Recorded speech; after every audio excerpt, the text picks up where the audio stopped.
Hailing frequencies are open. Welcome back, everybody, to the Last Excelsior, our Star Trek Adventure 2nd Edition live play with the StreamPunks. It's good to see everybody. We've been up for a hot minute, but thankfully we had a pretty good captain taking center chair. In the meantime, we are jumping back into some Star Trek tonight and catching up. So we're going to go ahead and jump into our announcements as quickly as we can and get you guys all settled in, and then we will jump back into our story tonight of the USS Pride. I got a few announcements to kick off. The first one is just to let everybody know, this will tie into an announcement that's coming up in just a moment, but Jody Hauser and I are going to be at San Diego Comic-Con signing at the Dark Horse booth on Saturday.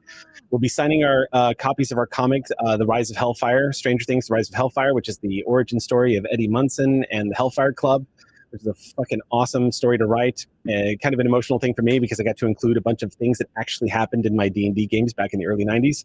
So it was a blast. Definitely swing by and see us and say hi.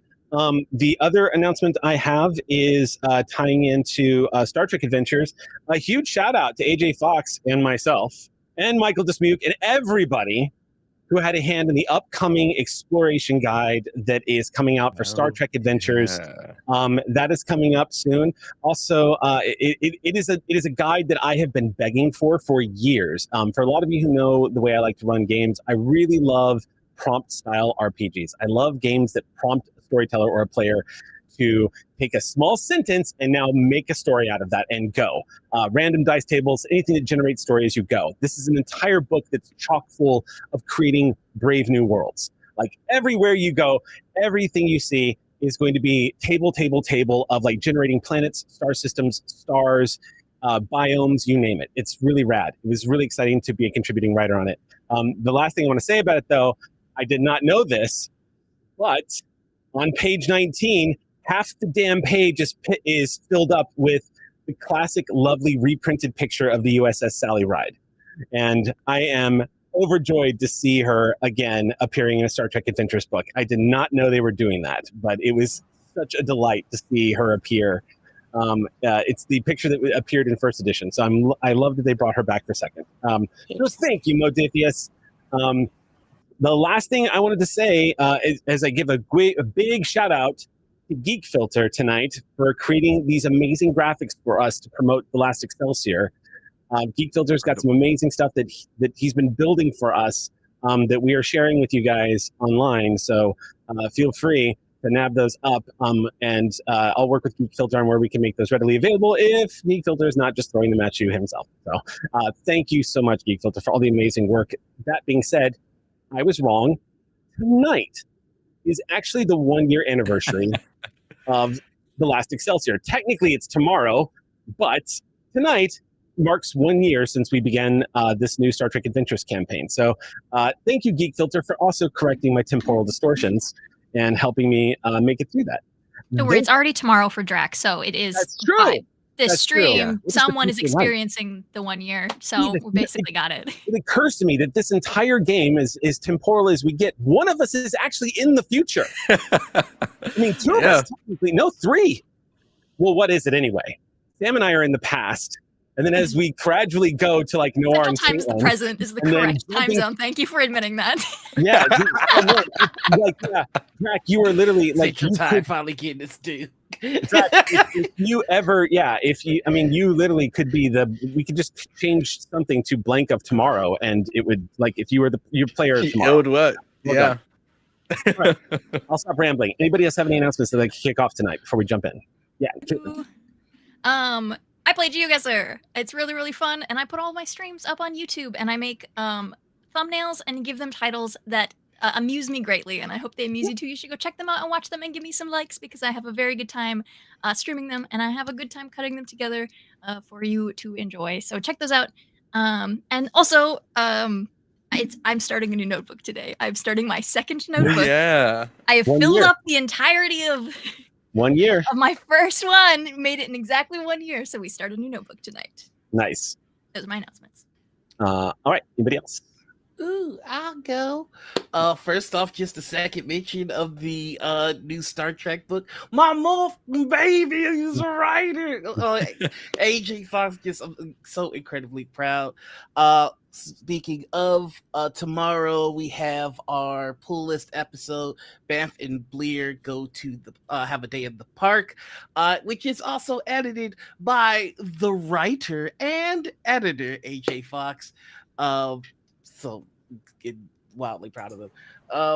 Also, Alt Haven will be at San Diego Comic-Con playing Modifius's newest game, Connor Cthulhu. If you're going to San Diego Comic-Con and want to try and win a copy of the game, head on over to the ttrpg theater on Thursday. It was a good time when I went with them last year. It's gonna be a blast this time. Hey, you get a free game. Do that ish.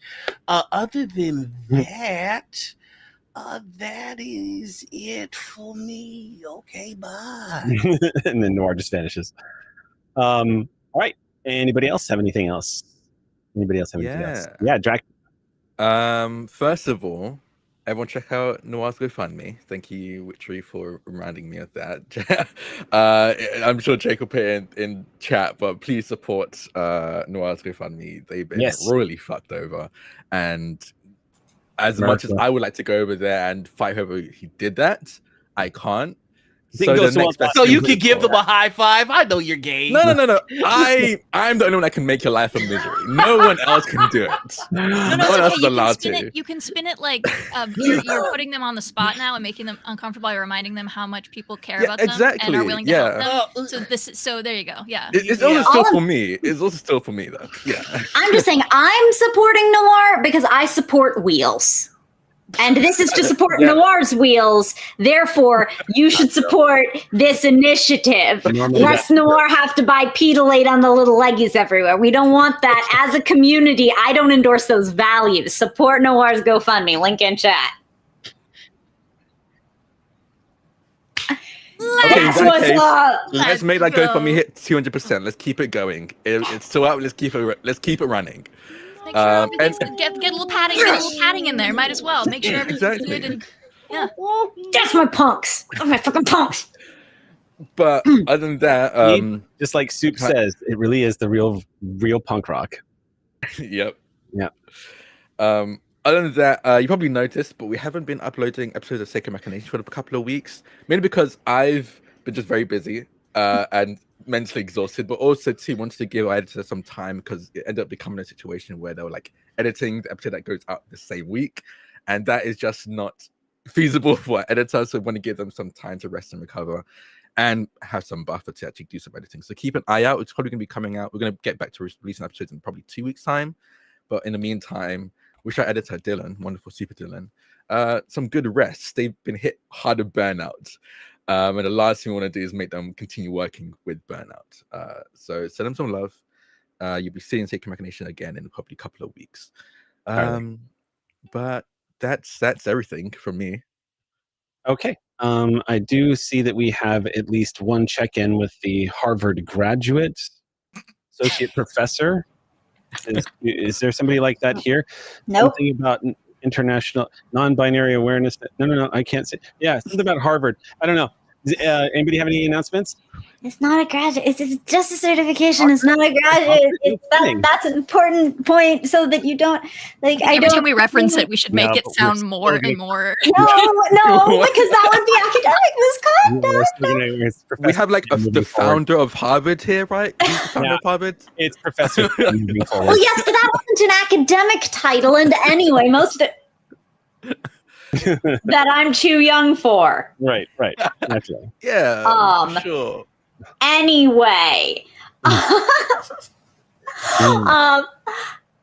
am in the middle of some really lovely science for tomorrow's episode of May Contain Science on Morning People Tuesday, 8 a.m. Pacific Daylight Time, twitch.tv/Delevely, DELEVELY. And because I have been preparing so hard, that's why I'm currently like trying to put the thumbnail image together and like write a little summary to post the next episode that's already coming down. But I can tell y'all what it is as a preview, because usually I do. We have a new interstellar object. It's visiting right now. We can see it now through September. Like, not you and I with like naked eye or like some binoculars or whatever, but like if you got some serious kind of scopes, you actually can check out an interstellar visitor between now and September, and then again after December when it comes back into light. Find out more. That episode, you know what? Actually, if you subscribe to my YouTube and you get notifications, then you'll know when the episode is posted. I should plug my... Yeah, do that! Professor Sam, I have a question. Yes. On your videos, do you go into how this is probably the fastest moving object we've seen coming into our solar system? Is that accurate? Coming into our solar system, I don't bring it up in the video, but that's true. It's almost twice as fast as both Oumuamua and Tuai Borisov, Right. the second object you might not have heard about, y'all. 40 kilometers a second is what I heard. For excess speed, which is calculated. Yeah, there's a bunch of cool calculations, and that speed might change because of non-gravitational acceleration that we might expect from comets. Also, you can hear me absolutely dunk on, well, no, very gently dunk, less than he deserves, on one of my favorite people to hate on in science. I'm glad you specified in science, because I was like, why am I being brought into this? All right. Well, with that, let's go ahead and jump into tonight's episode of The Last Excelsior. It's just not aliens, okay? It could be, though. That's what they want you to think. The government's keeping Keeping it secret. Anyone can look at the telescope images. It's not Galileo and the Catholic Church. And you're living in an era where people are questioning the shape of the planet. Yeah, but that's not new. The entire history of humanity has included that. I know, but it has so much less of an excuse now than it's ever had. I don't know. I love when they take flat. Like what comes after Antarctica? Nobody knows. No, the Earth isn't flat. It's obviously carbonated. We've been talking about it. Mm-hmm. Oh my God, it's very fizzy. I'm so fucking mad it took me that long to figure out what you were putting down. That one's fresh out the noggin, and I'm using it for all flat earthers now. That's going to be the name of your first album. Carbonated Earth. It'll all be about the Carboniferous age. No, it's fresh out of the noggin. Fresh out of the nugget is actually really funny. Their debut album. Okay, the cover art for that would be sick. Yeah, it would just be like rainbows like, coming out of the top of your skull while you have an evil grin on your face. So there's a technique to get you're muted by the way. If you're I don't think the credits have started. I think we're still on. Oh, are they seeing all of our behind the scenes this whole time? Awesome. Yeah, this is everybody. While you guys are waiting for the credits to go. Yeah, go to the intro, and then I'm going to tell all of them about Brainbow. That individual neurons express different colors of fluorescent. Oh.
Welcome back to the most Create. professional ttrpg stream on the internet. I'm Eric Campbell. We're now going to begin our episode of The Last Excelsior.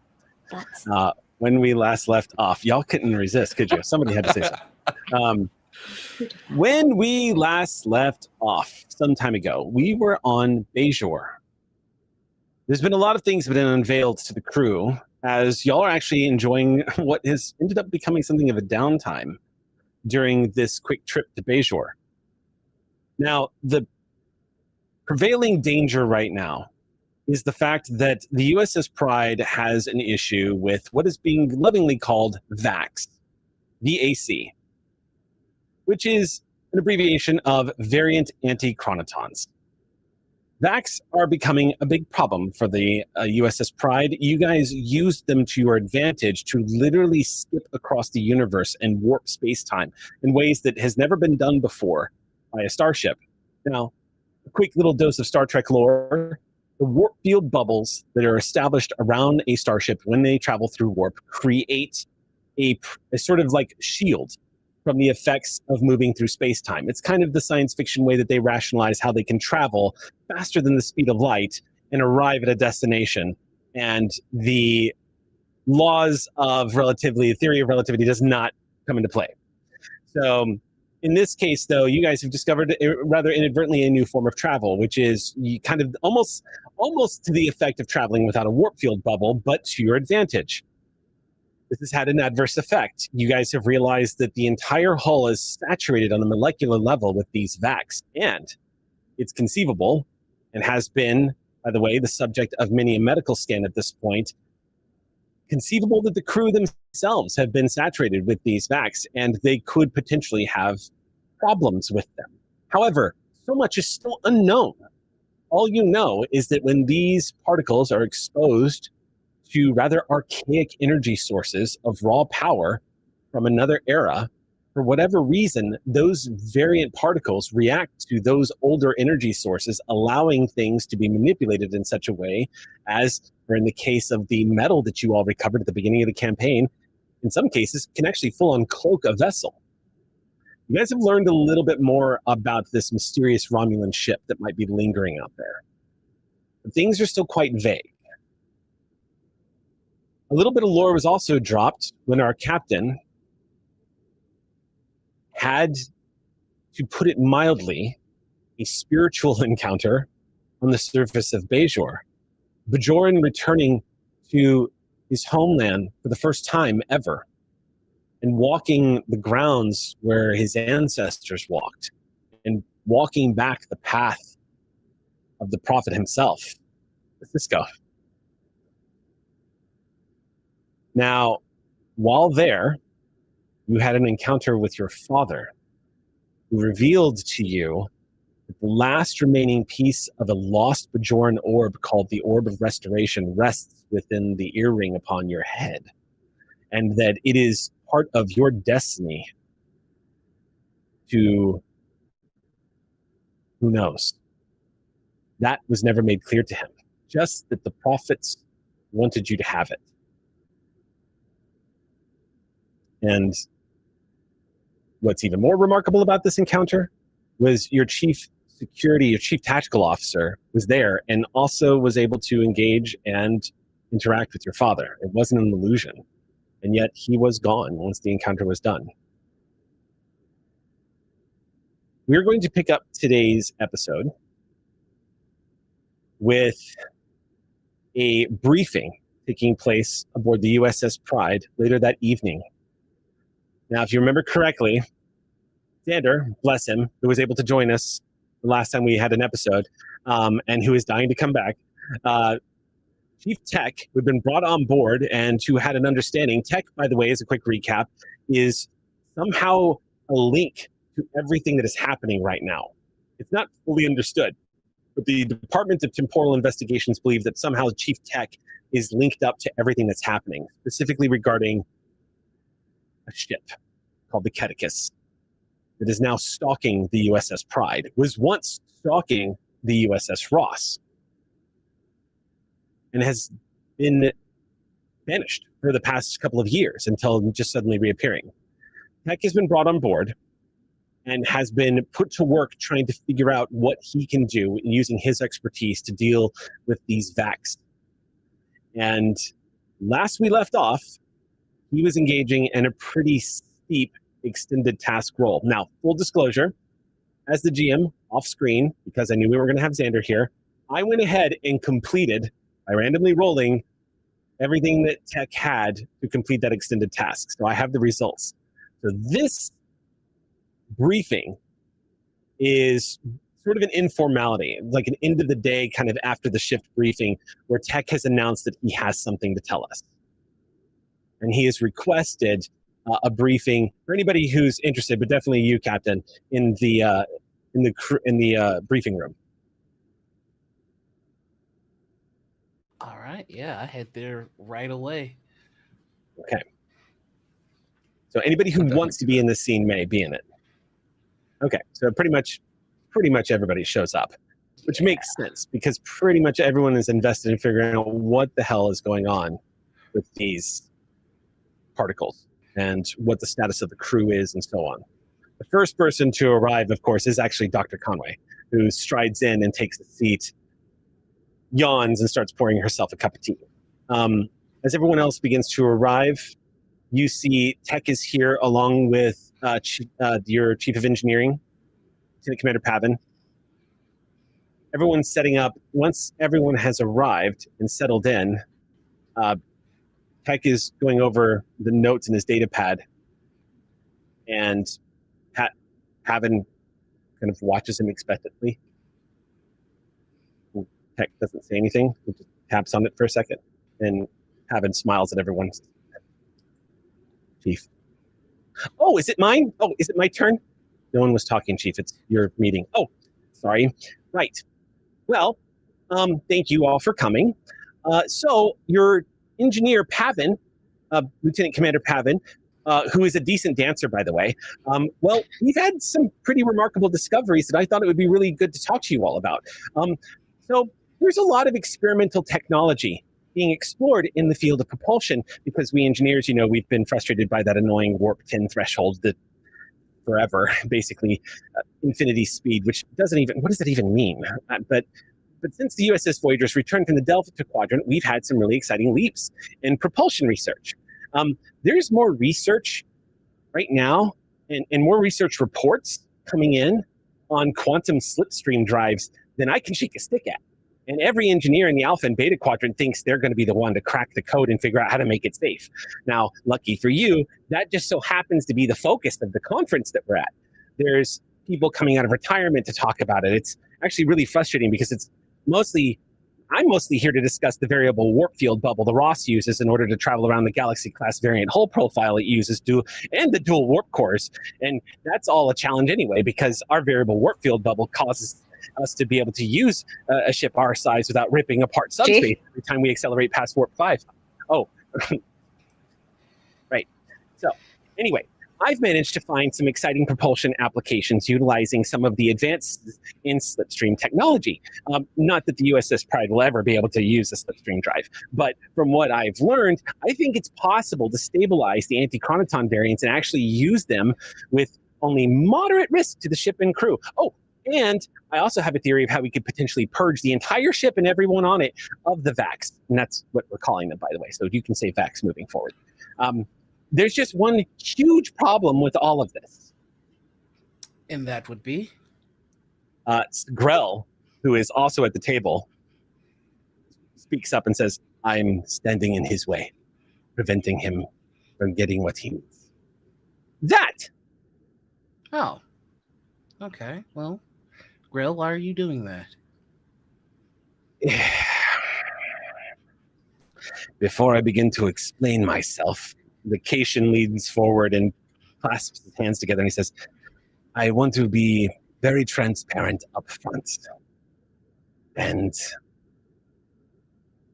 in my transparency, I also want to make sure, and he glances over to his colleague, Denobulin, who's staring at him with slightly narrowed eyes.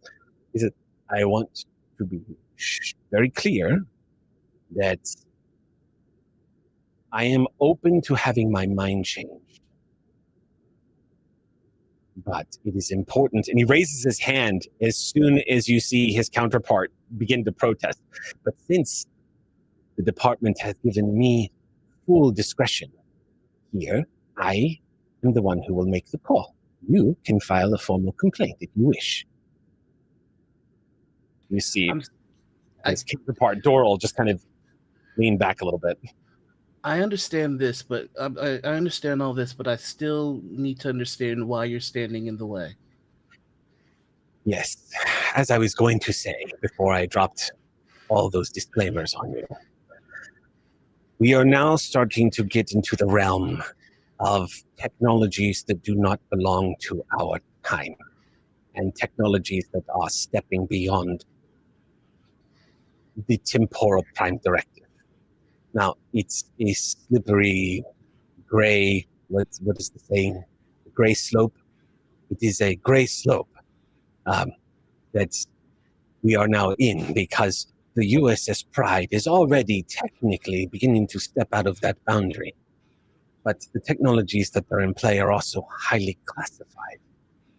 So before I give access, I need to be convinced that this is the right thing to do. Might I attempt? Please. Everyone in this room is Federation. We signed up to Starfleet, fully understanding the weight and consequences of the actions that we take. Any consequences of following our orders and accomplishing our mission are well within our understanding and purview. We have given Starfleet consent. However, the Romulan individuals who saved our lives from the encounter with the Jem'Hadar did not agree to any such thing. And in saving us, they have damned themselves as well. I think it is a moral imperative that we do what we can to save their life in return for what they've done to save ours. That is a very compelling argument, Captain. I'm going to have you make a roll. We almost never use our social combat rolls. In this case, I will have you make your presence command check. Okie dokie. There's 2 momentum because of close-knit crew if you want to tap in. Hey, I will take one for an additional die. And here we... This is an opposed task. The resisting character rolls in response, which uses whatever combination of attribute and department makes the most sense. And just because... yeah, okay. No, never mind. I won't say that out loud. You're good to roll whatever you need to roll here, but it's going to be a single task as opposed to an extended. I am also going to use the value my crew survival at any cost for my determination spend. Real quick, just quick clarification, Noir. Are you talking specifically when you brought the Romulan? Are you talking about the Romulans? You were talking about the Romulans that saved you from the Jem'Hadar. You're not talking about the Klingons, right? Correct. Okay, cool. Just checking. Okay, so. Yeah, so whatever department you want to roll here. Oh, I'm sorry, you're using presence command. What focuses do you have that might work? Focuses. For focuses, I have. Sorry, I was looking at values. Okay. Sure. Yeah, I mean, this is a good time for one. Negotiation, inspiration, Starfleet protocol, composure, team dynamics, martial arts, multitasking. And those are them. I think this might qualify for negotiation. I would say either negotiation or Starfleet protocol kind of works here, because you are basically you kind of cited the Starfleet codes there. You know, you kind of went into the principles of Starfleet there. So I'll let you pick either one of those, but yes, I can let you apply a focus there. I think it's going to be Starfleet protocol, and the value and for the determination spend, I'm using my crew survival at all costs, turning one of my die into a 1. I rolled a 15, a 1, and a 10. So I'm going to turn that 15 into the 1, so that'll be 5 successes. As one does. Well, I rolled a 17 and a 19. So, so he sits there and he says, "Good enough for me." As he says that, you see Doral, you already agreed with him. You were just looking for some kind of excuse on paper. I'm going to be taking this back to the department. Not that I disagree with what the captain has said here, but Captain, forgive me. The implications of exposing anybody to technology from the future, it is potentially hazardous. I don't need to revisit this. Everybody in the room knows about the Temporal Prime Directive. I can't be the only one that's thinking conservatively here about the implications of what will happen. I think, all due respect, ultimately it comes down to one question. Would you prefer to do what is right by protocol, or would you prefer to do what is right by ethics? Grell doesn't say anything to that. He just leans over and looks at Doral, waiting for the answer. And Doral says, "It's the Prime Directive. The Temporal Prime Directive is the one that we have done a decent job at not breaking so far." I think Jared's gonna just kind of like calmly and reassuringly put his hands on their shoulders and go, "History is filled with people who did what they were ordered to do, despite what they knew they should. We are Starfleet."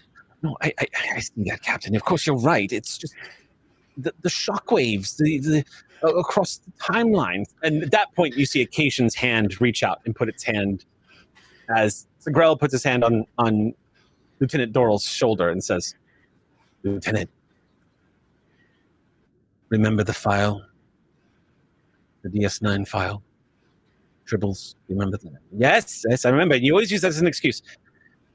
Fine, I will, of course. You are in charge of the mission, Commander, and if you say this is what goes, this is what goes. I just want to formally lodge my protest. I think we are doing what's right, but I don't think we're taking into consideration the consequences of doing what's right. That is my only concern. The information that we might be giving out next could have a ripple effect that goes beyond the scope of anything anyone in this room is prepared to understand. Yes, what do you have? I think this is actually Tone like raising a hand as this goes on. Okay, Teon. Lieutenant Doral Seroth freezes mid-thought as he sees you raising your hand, and he goes, "That is the most polite thing. Yes, please."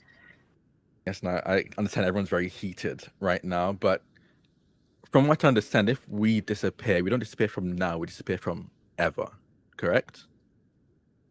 That's how this works. Theoretically, you see his eyes start to widen as the implications of what you just say start to dawn on him. If you don't do this, then it's highly possible there will already be a disruption to the timeline if the USS Pride simply never existed. Yes. I see what you're saying. This might be a very unusual circumstance where we have to break the rules to protect the rules. I'm not equipped to deal with that kind of an equation, I'm afraid. And Grell says, "And that is why I am in command of this mission. You don't have to, my friend." Captain makes a fine point. There are more lives outside the USS Pride that are in danger right now. Never mind the fact that we can't afford to lose anyone on this crew. Or the ship before we find out what is happening. Very well. Chief Tech, I apologize for being a roadblock in your path. I will need to make arrangements to have this information sent to you. And there are some people actually now on planet side who might be of benefit to you at the conference. Captain, I should make you and your crew aware of something. Yes. Since we have already decided to cross into the realm of pushing boundaries on rules and such, the USS Pride is starting to get the attention of all of Starfleet Command because of what's happening, particularly with the ship's integration of these facts. And I have been approached, I shall not say by whom, but I was not specifically told that I could not repeat this, and so I'm going to take a little bit of liberty here. There is an admiral in Starfleet that wants to see the USS Pride pulled from service and brought in for decommissioning immediately so that she might be taken apart and understood. Is this admiral aware of the consequences of such action, the lives that would be lost in doing so? I think me and a few of the others have made it very clear why that would be a reckless course of action, and this admiral has agreed. But as I understand it, you have friends in the brass as well? Yes. You didn't hear this from me. He glances at Doral, and Doral just shrugs. Nothing matters now. We're breaking rules. He glances back to you again and says, you didn't hear this from me, but it might be a good time to put this on the sensors of whatever admiral you speak to. I will take that note that I got from nowhere. Does this mean I can go back to work? Yes, that I believe you can. Great. I'm going to go get some sleep first, but then I'm going to do that. And you said there were people planet-side? Yes, there's 2 engineers planet-side that I believe would be of use to you. Great. Well, good night. Oh, I'm sorry. Am I dismissed? Absolutely. Thank you for checking. Thank you. Good night, everyone. And Good night. Heck scoops up his data pads and walks out the door. Pavan looks back at everybody and says, he's brilliant, but that's a lot. He's a lot. He's brilliant. He had the entire engineering crew dancing. I didn't know that could be a thing. Sometimes Is it true that your dance moves No, are as good as he say? I was literally mimicking him. I don't know how to dance. I literally just mimicked him. I think that's how you learn to dance. Is that how it's That's done? true. Is that how it's done? Yeah. Yeah. Huh. Okay. Well, I guess I can dance now. Congratulations.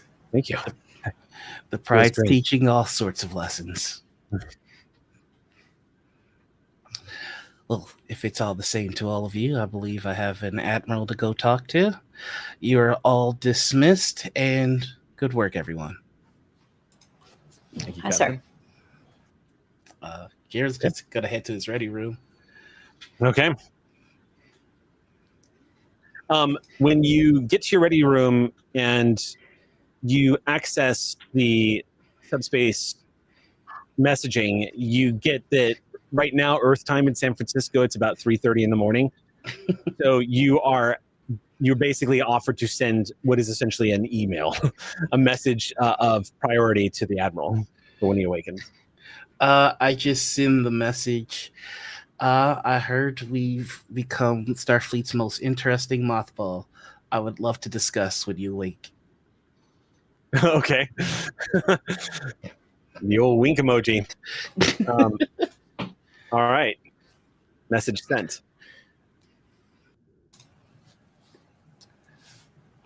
Other than that, yeah, I think Jared is going to start doing research on he's going to try to figure out which admiral is looking to shut the Pride down.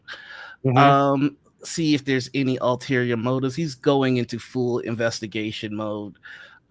Somebody's looking to decommission the ship. It's time to go full mama bird on this. Okay. Do me a favor. Somebody can roll for the Pride because this is going to be a computer's check. So whoever has access to the character sheet.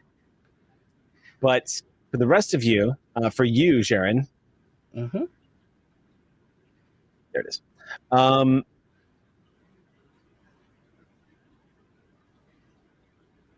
This is probably going to be a reason command check. Gotcha. Since you're literally going through the file, like the brass. And Pride is going to be able to roll computers and PC command. That's not so bad. Yeah. we have an updated sheet. Oh, not yet. Yeah, I think Pride's going to roll computers command as well. All right. That is a 10 and a 14 under 15. 10 and 4. Okay, the difficulty of this is going to be 2. Gotcha. How did Pride do? Roll Pride. Well, who's rolling Pride actually?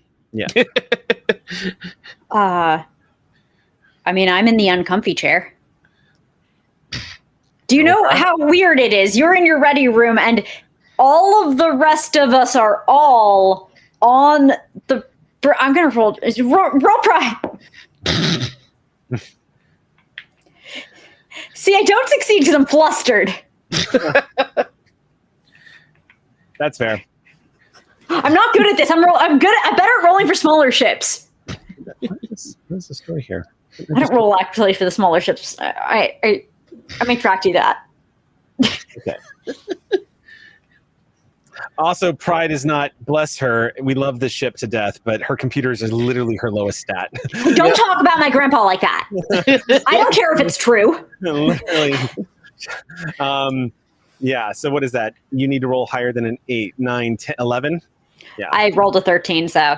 nah. It's a tough one. Yeah, she's an older ship. She's a battleship. She's not, The Wi-Fi on the ship ain't great, but we make you do what it do. Okay. Wi-Fi provided by Spectrum. How many successes did you get, Noir? 2. Okay. So Noir, there's about 20 admirals that voiced opposition to bringing the USS Pride out of mothballs. And none of them look like they're opposition with prejudice. It looks like a lot of them just did not think it was a good idea to pull a ship as aged as the Pride and has undergone as many refits as the Pride to enter into a service of this kind of stress. Winning out, though, you see the 2 signatories that actually won out on the USS Pride being returned to service into the reserve fleet to test out Griffin Wing is, of course, Admiral Rollin and one Jean-Luc Picard, who is trying to galvanize as many ships as possible for the Romulan evacuation.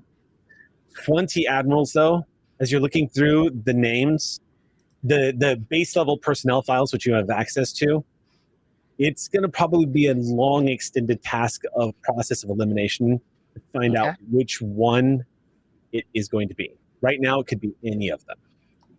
Can I propose something to you? Yeah. Noir? Oh, yeah, I think we might actually have the same idea, but let's hear what you got. Oh, I was just gonna say we have somebody who's pretty adept at being nosy on this ship, who might Frog. might my be able to come at this from another angle. All right, I'm gonna pitch clever. 2 things. You despicable person, you. Oh my God. One, You have your very own TMZ on board. One, in order to better find the opposition, I think get a communication with allies would be the best way to start.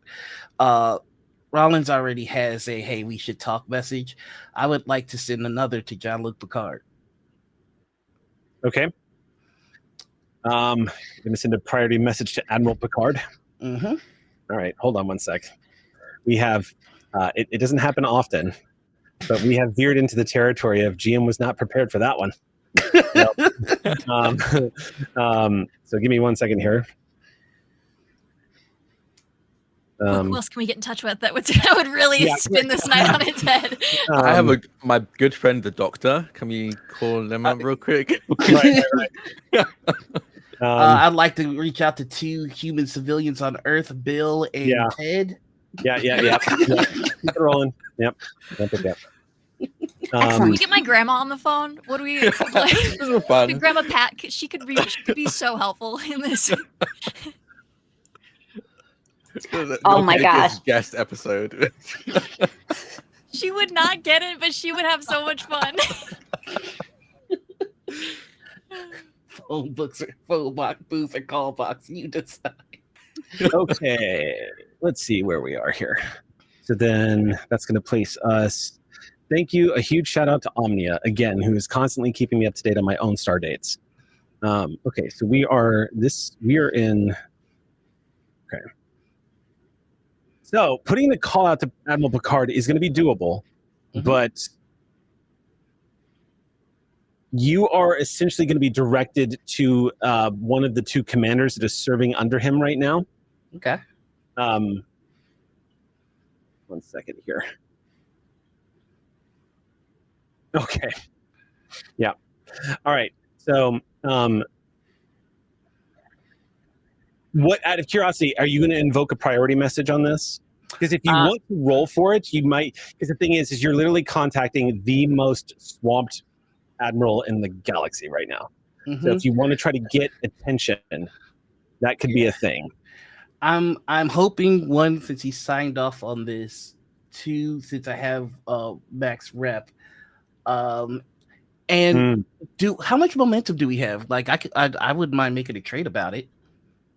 Yeah, there should be 2 because we started a new scene and we can't have less than there are. Then I would also like to make a trade about it.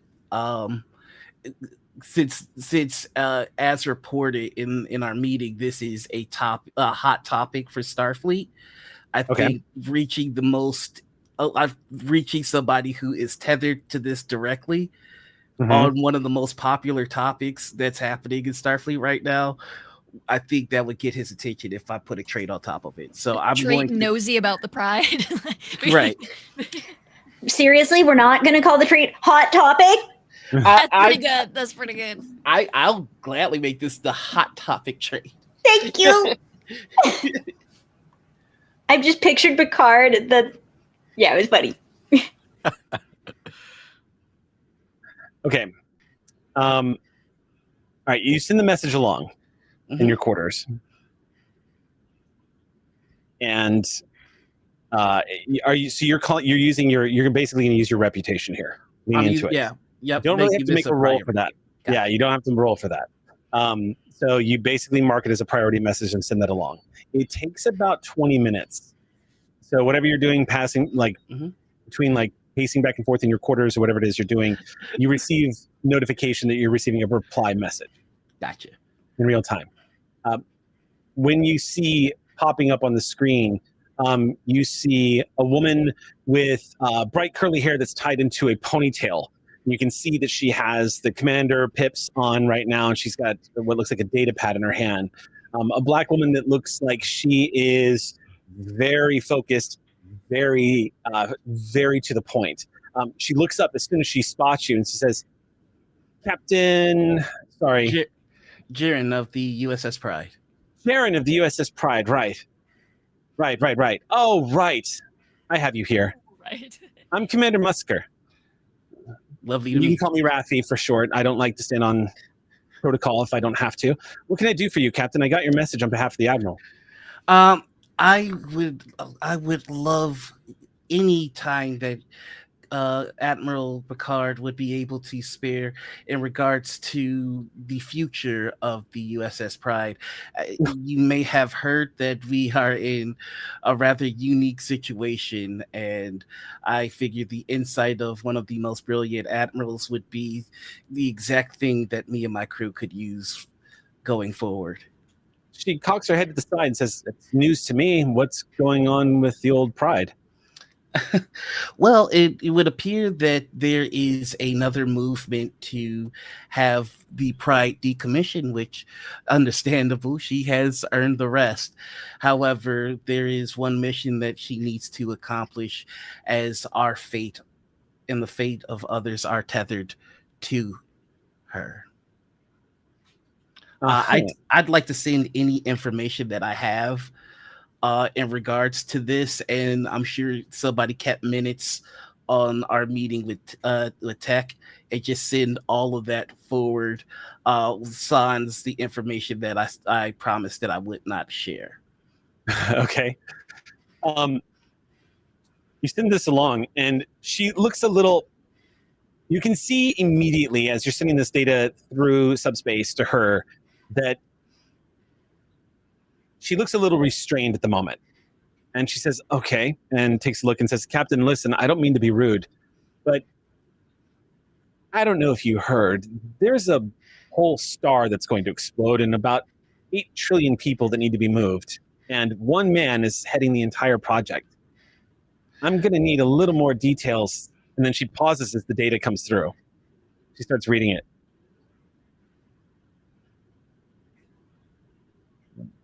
And her eyes go, you see her eyebrows raise a little bit. The life of a Romulan captain who went out of their way to protect the life of Starfleet members is in the balance, alongside one of the most brilliant engineers that we have in Starfleet and the life of my crew. I understand the weight that Picard is juggling at the moment, but if there's even a moment of his time, I implore you for the sake of my crew, please. She skims through. You can see her speed reading. She just flips.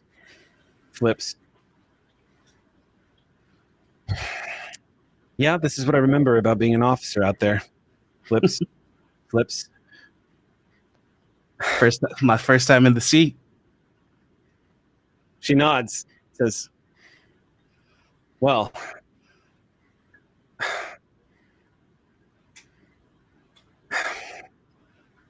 Captain, I'll do what I can for you, but I can't stress this enough. We are literally in the process of trying to implement an entirely new synthetic workforce at Utopia Planitia right now. We are trying to build more ships to rescue trillions of people. The demands on the Admiral's time, it's significant. I'll put this in front of him, but I can't guarantee when I'm going to be able to get back to you. Like so many before, I have faith that Picard will come through, because he always does. And we'll see about that, but you're not wrong. I know. That's why I can't wait to speak with him. I'll tell you what, I'll keep you updated. And if he can't get back to you, well, I won't leave you hanging. Thank you. Really, thank you. She nods, Pride of course. Pride out. In communications.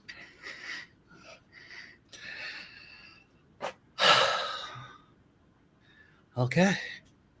And I think he just takes it all in. And the last thing he will do is hit his comms, and I would like to use an aux point to activate Brog. I've got a job for him. All right. I'm not going to have anybody roll for this because we have a new member of the StreamPunks. So I'm going to just toss this out, welcoming back Lyric. Thank you so much for that, for joining us up with the StreamPunks. This one comes on behalf of Lyric. You are activating Brog. So I'm guessing, are you calling Brog to your quarters? I am. Did you go find him? Like, what's up? What are you doing? I am going to send Brog a communique, because a communique basically making the request to see if he might be able to find an admiral that might be interested in seeing the. I'm essentially feeding Brog a story of an admiral who's looking to shut down the Pride after the Pride has done this. This is like if it like a J. Jonah Jameson story, like Admiral looking to shut down hero ship that discovered hidden Jib Hadar in the Alpha Quadrant. Like that's how I'm feeding it to him. So the onus is on him to find out who this admiral is. The Brass Menace. Yeah. Well, you did activate an aux point. Mm-hmm. So I'm going to go ahead and say that. Are you? Let me ask you that. Are you pinging Frog on like his comms? Are you sending him a message? How are you?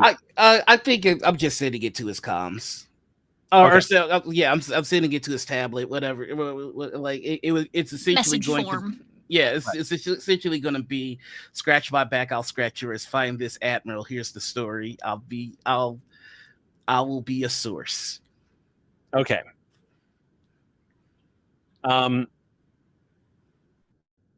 Make me a presence command check. Gotcha. I'll do a difficulty 2 on this one. Do rude things to a roll. I would like to spend 1 momentum to get the extra Did we die. spent Yeah, both both are for the gone on trade trade. for the hot Yeah. topic. Yeah. Oh, okay. So we did activate Hot Topic. Never mind. Yeet.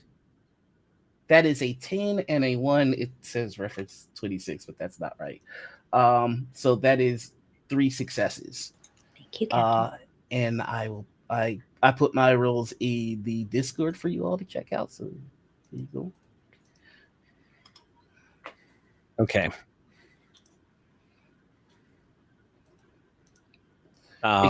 Ignore the reference 26 though. I accidentally pressed the thing twice. No worries. How could you? I'm a monster. I mean, Okay. Brog replies to you on your message form. You see it pop up on your pad that you have on your desk in your quarters. And it just says, "Are you busy right now?" You up? I was literally thinking exactly. The response is, I don't have to be, depending on your answer to the request. See you in a minute. Pleasure working with you. And I will wait for him. Okay.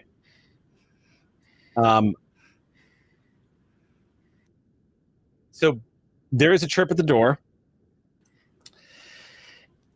Enter. Door opens up and you see the Tellarite poke his head in and go, "My good, you said enter, but I've never been in your quarters." Come in. All right. Please take a seat. Can I replicate you anything? Yeah, Water? you have Coffee? anything with Synthol is fine. I got just the thing. I like to put a little synthahol in my ractachinos. It gives it a bit of a kick. Oh, all right, I'll try it. Here you go. He takes it, looks at it, takes a sip, and says, "Yeah, that's gross." And he takes a long sip of it. And goes,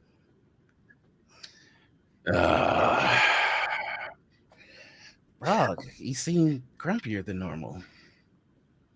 "Yeah, I knew this day was going to come. At least, I don't know. Your XO started to grow on me, and saving my life probably played a role in that." They do have the tendency of doing that. So What I'm going to take- tell you is probably going to get my ass pulled from the USS Pride. So, at least that's my theory. I don't know. And it'll make sense how that's possible and why it'll happen once I tell you. But the truth is I don't know. I've come to like all of you a little bit. I owe the XO, and you know, Well, I know they Brock, like you. Well, Brock, I'll keep it between you and me. Besides, I hear the captain's a bit of a hard ass, so it'll be our little secret. What's going on?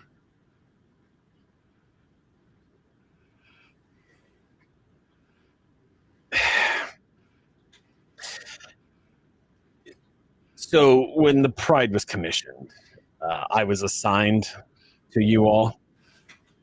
It was part of a condition of being on the ship. You know about that? I think that was pretty obvious.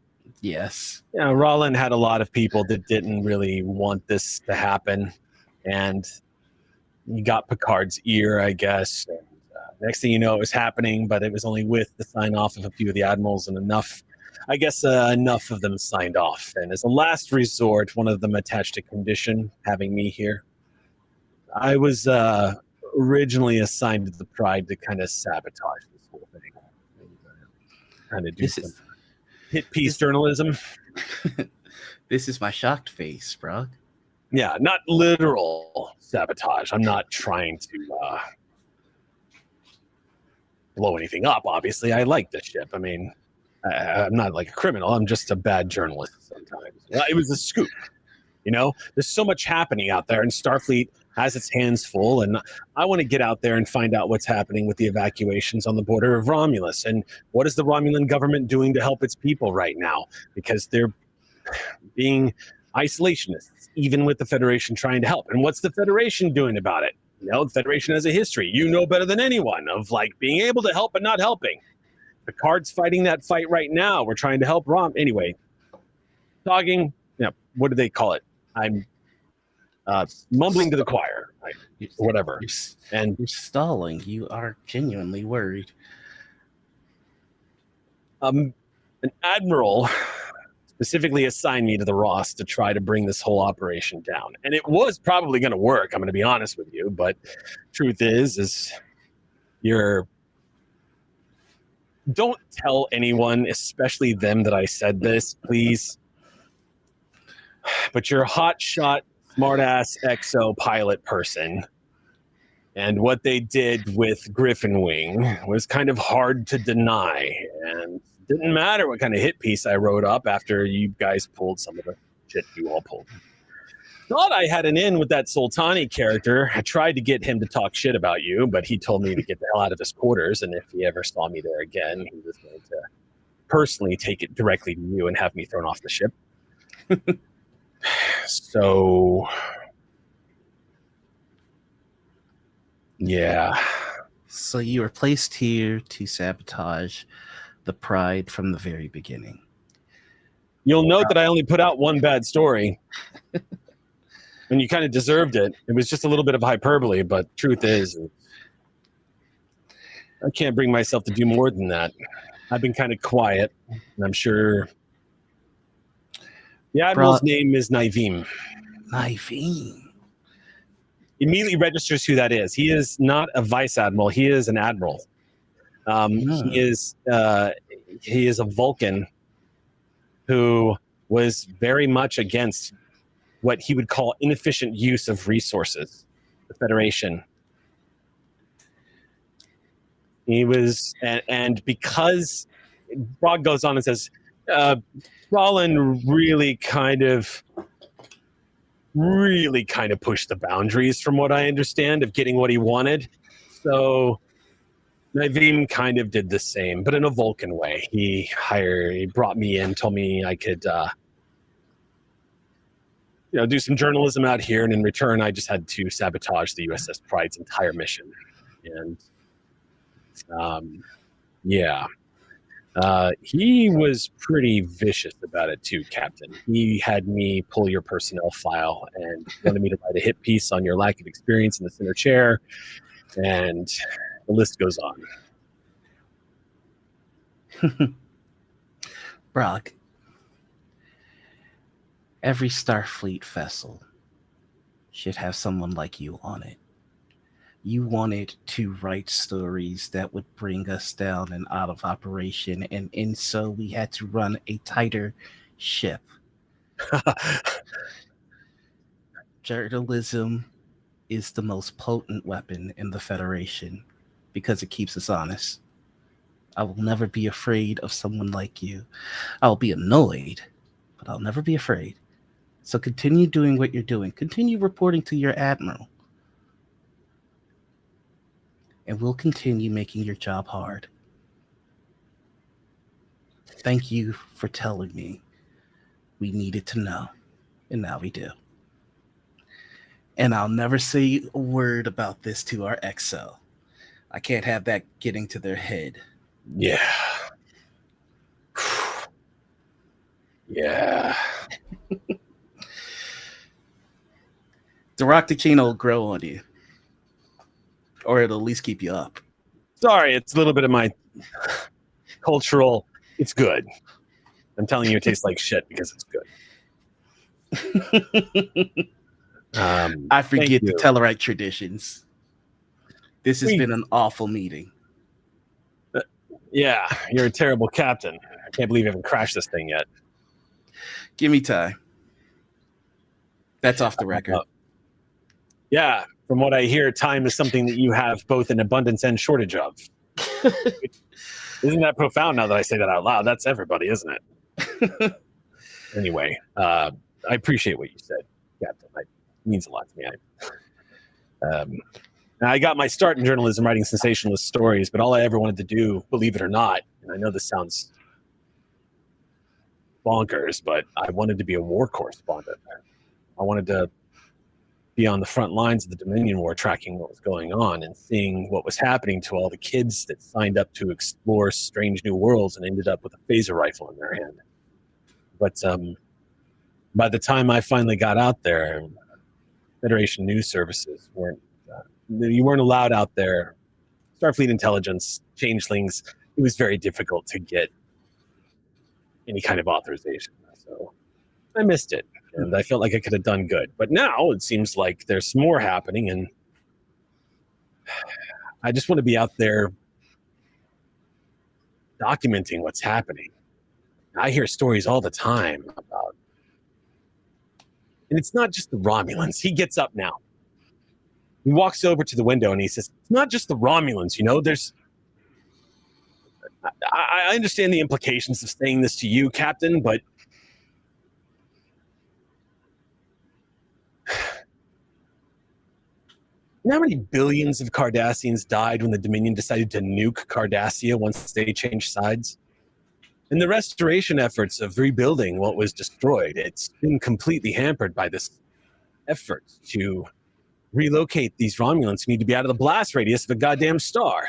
But what's happening with the restoration after the Dominion War? There's so many people that need help right now, and not everyone's getting covered. I mean, everything's about the Romulan move right now because of how we're helping old enemies. But what about Cardassia? I mean, there's just so many people, you know, that are not getting seen. There's so much suffering going on out there, and their stories need to be told, and it just drives me out of my mind that we're not doing more to do that. Everyone's looking one direction. It pisses me off.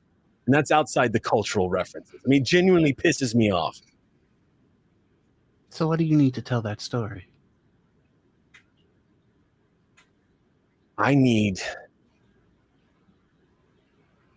He pauses, and then he glances over at you. I need to get to Cardassia. I need to see it for myself. I need to be there. I need to interview the people in charge. What are they doing? I need to interview the people that are distributing resources from the Federation. I need to interview people at the top, find out exactly, are the replicators being supplanted? Like, who's supplying what? And what's this news I hear about the True Way? There's apparently a sect of Cardassians out there that are still loyal to the Dominion. They're trying to continue the war. Haven't heard anything about them. Federation is being awfully quiet about this stuff as they're doing everything. I need to be there.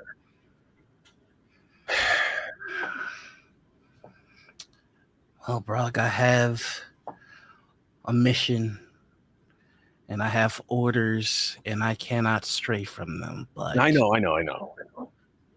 Maybe I also have friends. Give me time. We'll get you to Cardassia. You tell that story, and hopefully your dreams of being a war correspondent fail because there's nothing to cover. But until such time, we'll make something happen for you. I think you're right. I think the Federation has taken its eyes off the ball. I know because when I called for help, nobody was looking. I can't put my eyes on it, but I can certainly do what I can to put yours. It might involve riding with the particular hotshot XO. That's all right. They're not so bad. They're kind of bad. I mean, they talk a lot. You have no idea. Yeah. But I mean, I can take a sedative. I'll work with Tavine to see about our headings, and if there's any way that I can detour close to Cardassia, perhaps a shuttle ride away. It's quite a distance from where we are, but listen. I'm not gonna complain. Even considering it. I mean, thank you. If you can't get me there right away, it's fine. Just this thing that's happening. I mean, the Hobus stars, they're saying it's going to be another 5 years before it finally pops, and that's I get it. Like, the fleet's completely maxed out. It's the biggest undertaking the galaxy has ever seen. But Yeah. my way of saying, just whenever you can get me there, Captain. The fact that you're even considering it. I'm beyond considering it. And we do need to contend with what if Starfleet is wrong. I mean, if anybody is aware that if we make mistakes, it's you. So, the faster we can get your eyes on the ignored, the unseen, the better. So, You see his mouth suddenly drop open. I have an idea. oh, this is going to be terrible. Let's hear it. I don't know what kind of pools you have, but not to pull the race card, but you're Bajoran. Commander Nerys is Bajoran. You're the first Bajoran captain to. I'm just saying, maybe DS9, get me a runabout. I can leave from DS9. We're not that far from DS9. You get me a runabout. I can if it's not out of the way. I'll make the calls. Oh, I am so grateful to you right now. The Admiral is definitely going to know that I have switched sides when I write that glowing article about your right hook. The way you took down that pirate, just that was, man. As a favor, don't write that story. Keep writing Okay, as you I'll do. leave that one out. Maybe yeah, and as it turns out, that Orion guy has 12 warrants out for his arrest. So maybe I'll leave The out captain's wasting time refurbishing a galley in a ship destined to be mothballed. That sounds like a good one. That's a great story. I'll get right on that. And I'll make my call to DS9. Now, you better go before they wonder why the yelling hasn't started. Right, yeah. No, someone's going to wonder. And he gets up and pauses in the doorway and he goes, you already know. And steps out the door. As the door closes, Kira just to himself goes, I do. And then gets ready to make that call. Karen, you turn, and before you make the call, do me a favor. You spent a determination, yeah? Mm-hmm. Gain it back. Oh, thank you. As you suddenly feel the presence of the orb of restoration. Oh. This orb's purpose was for reconstruction, for healing, for restoring. There's just this sudden sense as you tap the message in comms to contact DS9. This was supposed to happen. You were meant for doing things like this. The prophets are watching. I think there's a shot of the hand shaking and the welling of tears as he goes to send a request to DS9 and a request for a shuttle. Okay. For a very annoying Tellarite. Cut to. What is everyone else doing right now? It's evening right now, so a lot of the crew is ending their shifts in the galley. You guys are currently holding orbit over Bajor, so you have a hell of a view. Okay, now that you mentioned that, yeah, why the hell not? I'm looking for Zarya. Okay.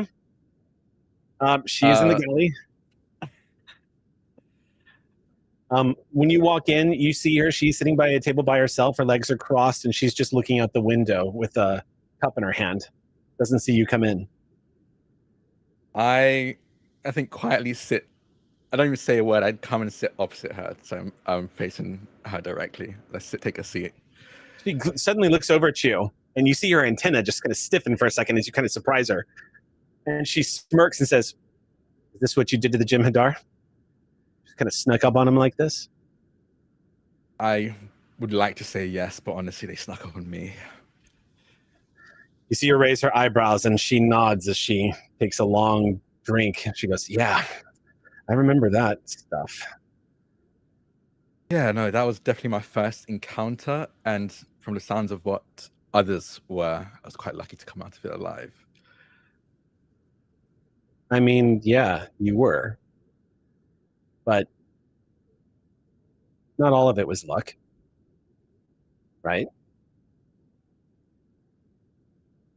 I hope so.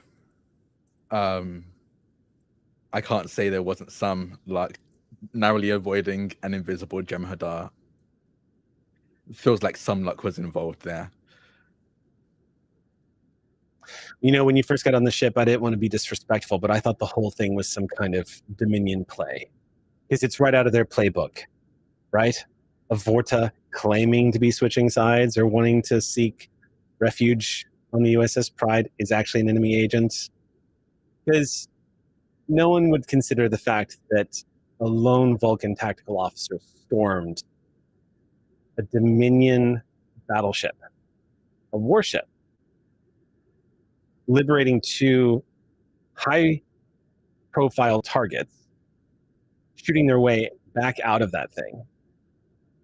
I'm still trying to figure out how that whole trick the captain did with the beaming worked and the scatter field of particles that went across the shields of that thing that got you out of there in the first place.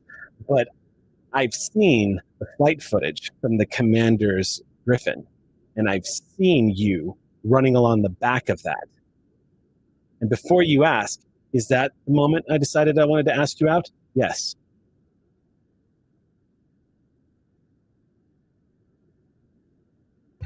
I think Taeyeon, I'm trying to separate myself from Taeyeon right now. I think Taeyeon raises an eyebrow at that.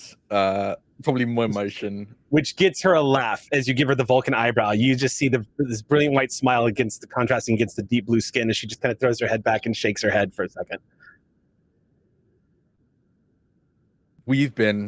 I didn't come here to talk about my frankly reckless in hindsight exploits. I was wondering if we go on that date we mentioned.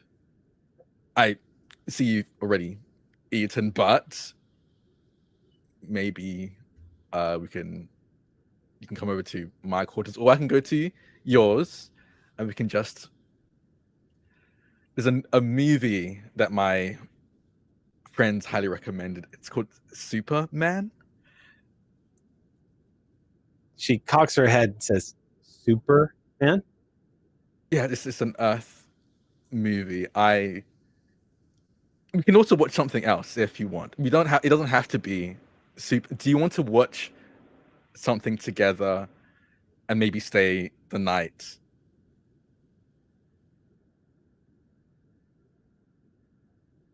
I fucking love how direct Vulcans are. I don't know how our peoples started fighting before they were kissing, but maybe that's just me. Sure, let's do it. Perfect. We also don't need to watch Superman if that's not your cup of tea. She shrugs and she's like, we can just chill all night and talk about how to, I don't know, adjust a phaser rifle to the correct settings to get through Borg shields. I'm down. I actually do have some insight on that. Yeah, let's do that. Don't joke about that because I'll actually I will want to talk all night about that. Yes, no, please, let's come. Yeah, no, let's go. She stands up and says, lead the way. Now lead the way.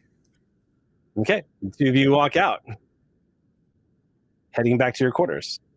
When we come back from break in 10 minutes, we'll be able to find out what the rest of the crew is doing with their evening off. We will be back in 10, everybody. Don't go anywhere.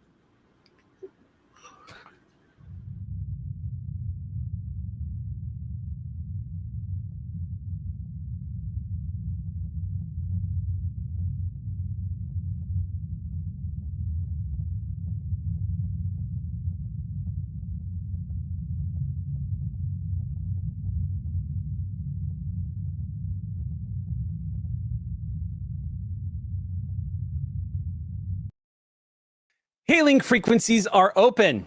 Hello, everybody, and welcome to Clear Skies: The Last Excelsior, the very first episode of our brand new Star Trek Adventure 2nd Edition campaign with the StreamPunks. Thank you so much for being patient with us. You'll notice that we have a significant absence of Bonnie, but Bonnie is here, in fact.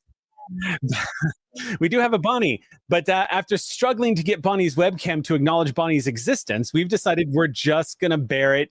We have Bonnie's voice. It just seems like, Bonnie, your curse in Star Trek is just to be a voice that we all hear.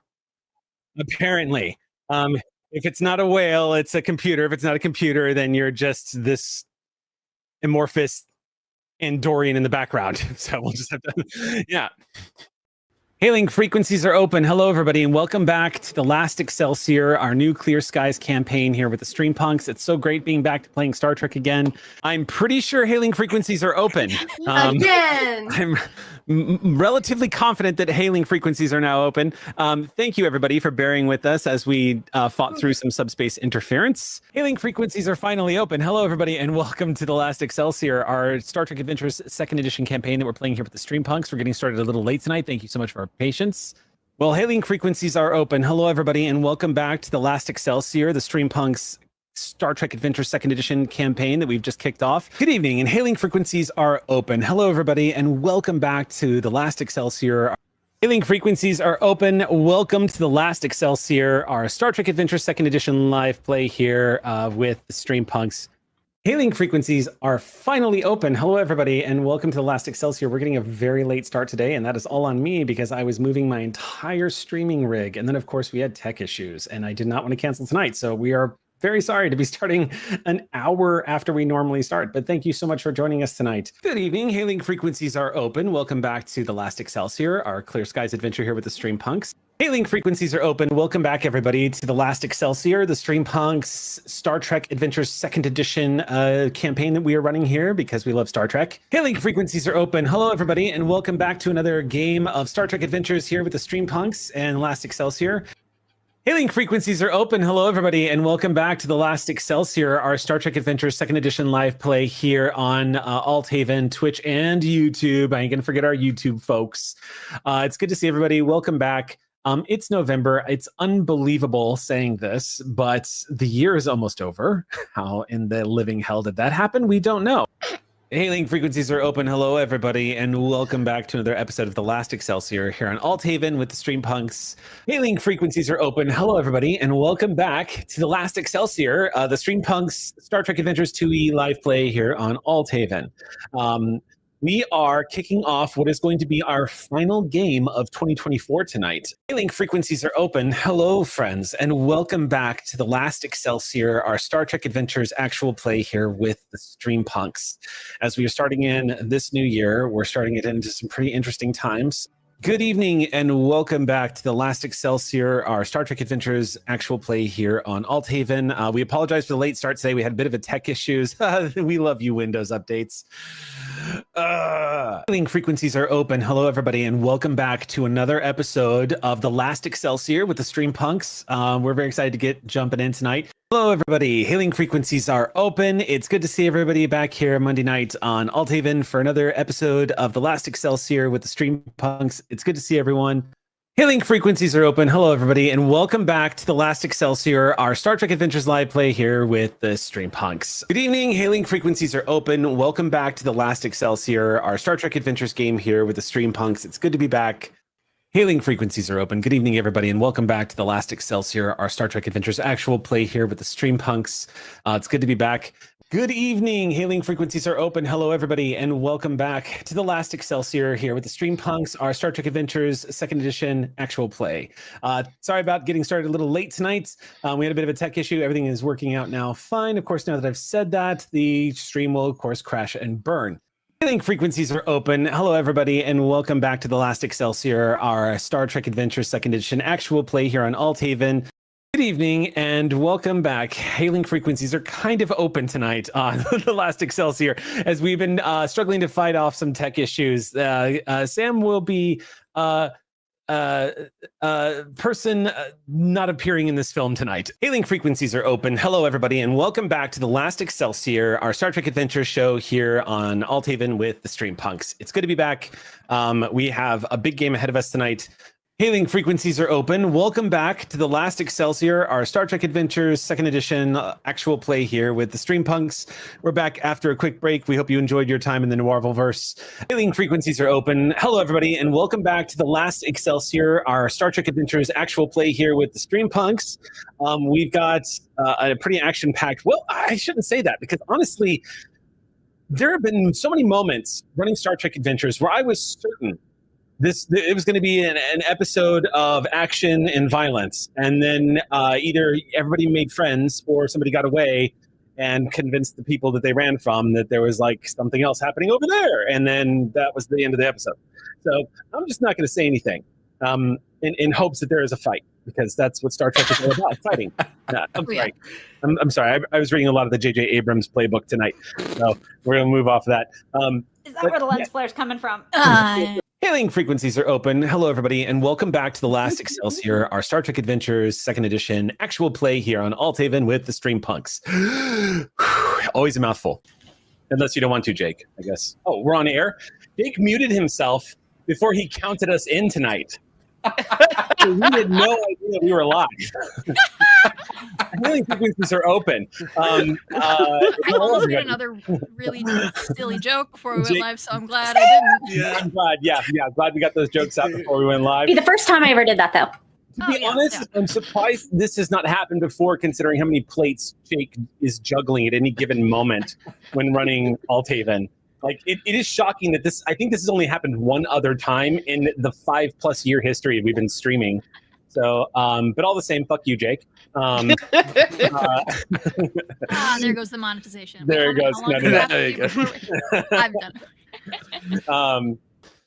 Hailing frequencies are open. Hello, everybody, and welcome back to the Last Excelsior, our Star Trek Adventures actual play here with the StreamPunks. Tonight is episode 30. Hailing frequencies are open. Hello, everybody, and welcome back to the Last Excelsior, our Star Trek Adventures 2nd Edition actual play here on Althaven with the StreamPunks and Xander. And fucking Xander. Whoa! Yeah. Sorry. It's because I'm just trying to adjust, because now that there's an extra player tonight, I have more threat at the start of the game. So so it's like changing my tone. I'm like getting really method over here. Thanks a lot, Xander. Thanks, Xander. Anyway, welcome, Xander. Hailing frequencies are open. Hello, everybody, and welcome.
Hailing frequencies are open. Sorry, I couldn't help it. After that video, you guys all must be sick of hearing it, but here we are.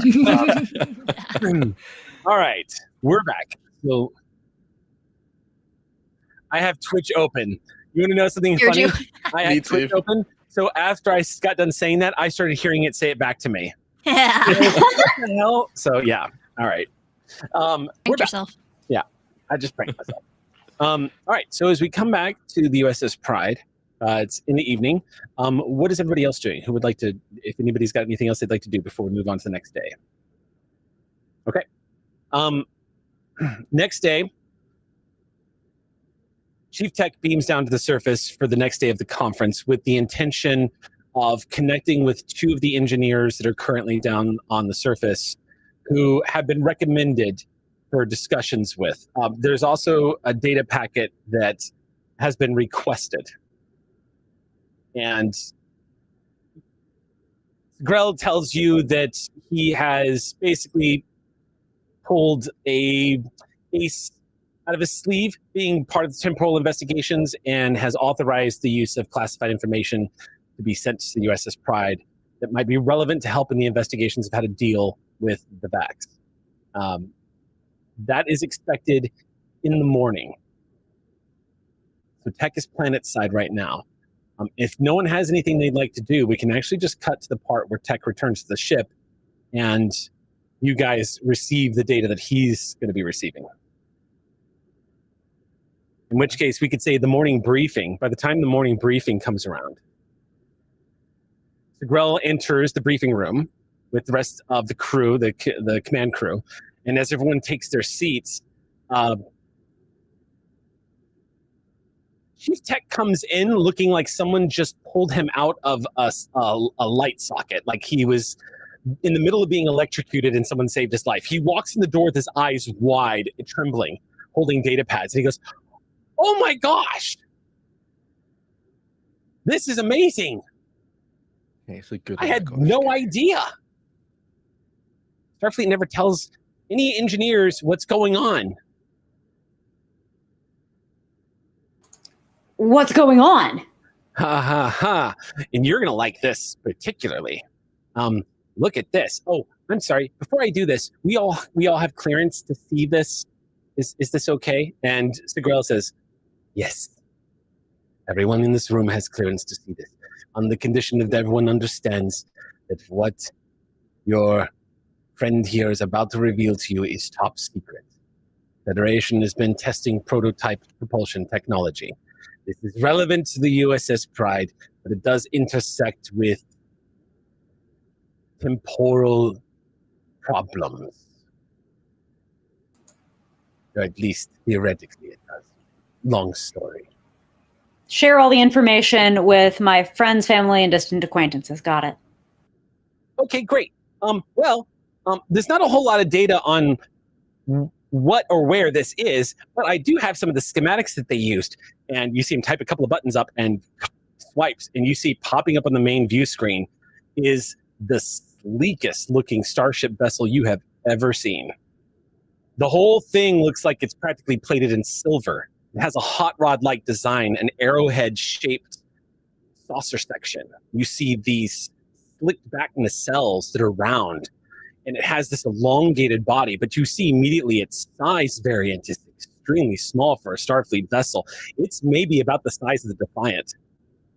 And you see listed on top of it, it just says USS Protostar.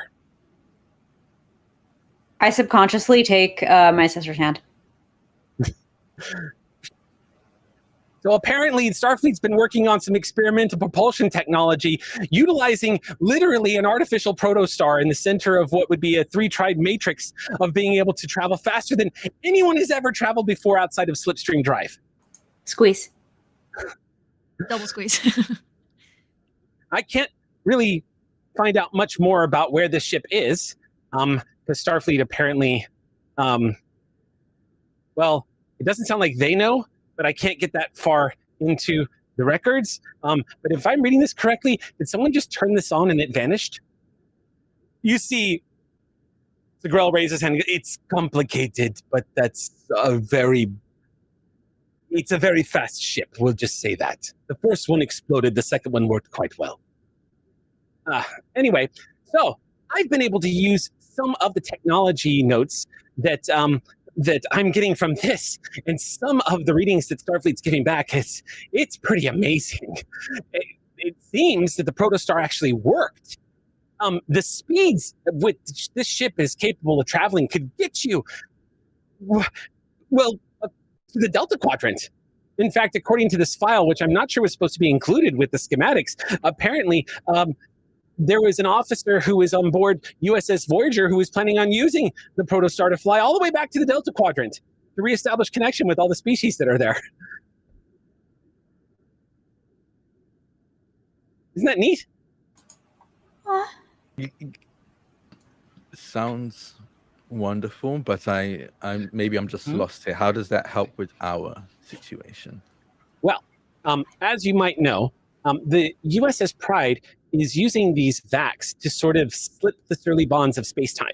Now, warp cores kind of do that already by building a warp field bubble and establishing a protection from the laws, the theory of relativity, and so on and so forth. So you can go from point A to point B without that much of a problem. Slipstream works a little bit differently. It's literally pulling you out of the known universe, kind of, and just kind of putting you into a quantum state and throwing you in a direction really, really fast. It doesn't even use a warp core. It's pretty amazing. Unfortunately, it's kind of unstable, so you could get thrown out of it and destroyed instantly, or hurled into and out of the galaxy, for all you know.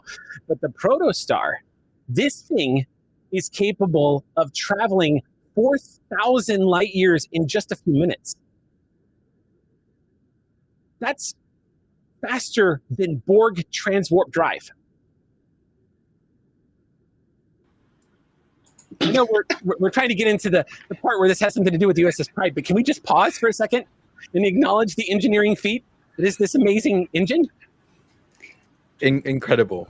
It's and this is my favorite part. It says here in the notes that the precursor technology of setting up the multiple drive systems that they use with their 3 nacelles and the protostar and the similar, a lot of it was heavily based on some of the experimental technology used for the USS Ross in installing a secondary warp core. That's pretty impressive. That's pretty incredible. I'm so proud of her. I mean, she drives me crazy, but I love her. Cadence would be the only one in the room aware of how professional Tavine is pretending to be about this very cool ship information about how fast it goes, because warp/warp adjacent travel is her whole jam. And everybody else, she's so professional and normal. Cadence, she is freaking the fuck out. You can see the shift once it gets to the warp stuff. Well, we can feel as Tavine activates and Cadence starts trying to see if they can find the 0 to impulse numbers on this ship. Like, back to the relevant fast, the fun fast. Yeah. So as you're seeing some of the stats of the ship pop up, Cadence, it looks like Starfleet just built a hot rod. It looks like they built an engine with nacelles and made it the slickest body. And you can see a lot of the variation, like you can see some of the notes, Cadence, popping up. A lot of it annotated in the files. You can note that Starfleet is taking into account an entire shift. And you can hear, this is all kind of going through your mind as tech just goes on and on.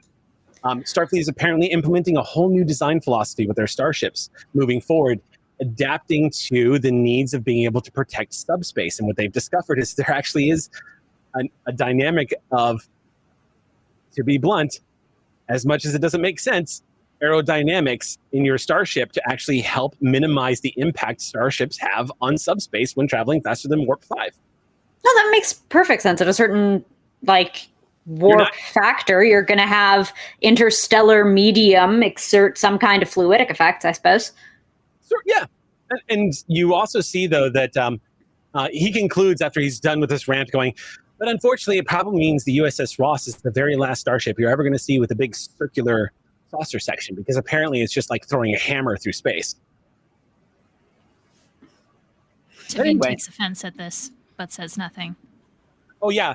That's the other thing, too, is apparently what I'm gleaning from this is ships like the Pride are polluting space because they're an older ship. But what are you going to do? I'm squeezing your hand so tight. I'm squeezing it so tight. There's a little bit of like muscle to it of like, don't jump across the table. Yeah.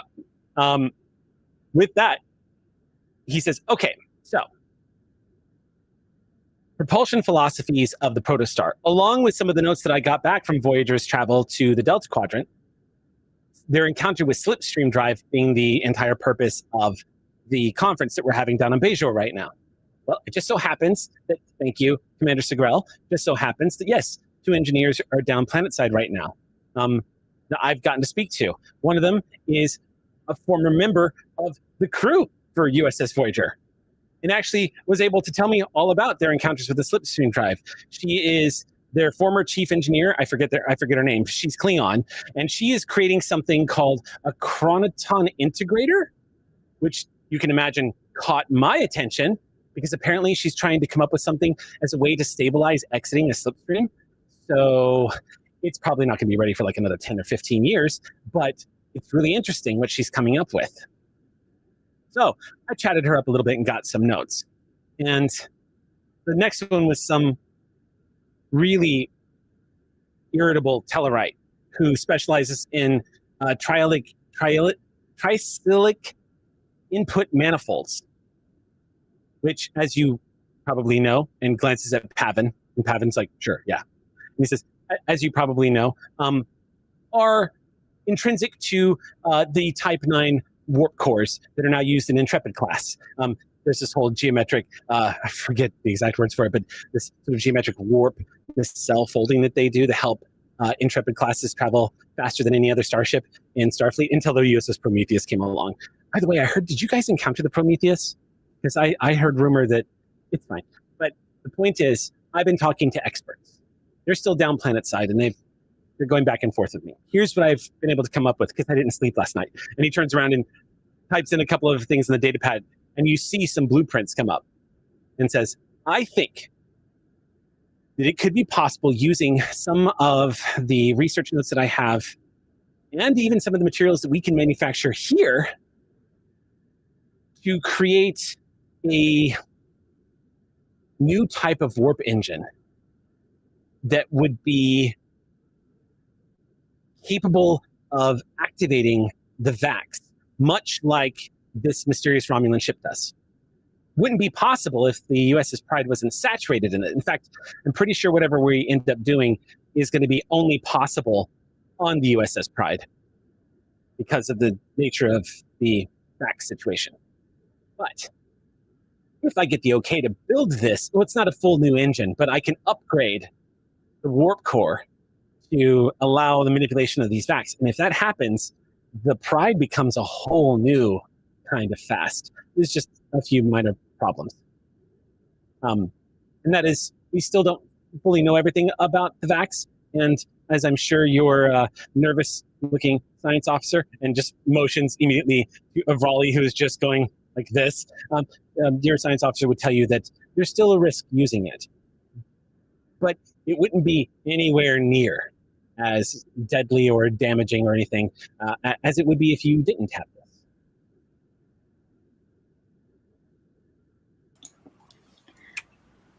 Well, seems that'd be the best course of action going forward. While we make the upgrade, is there anything we can do about our pollution in space?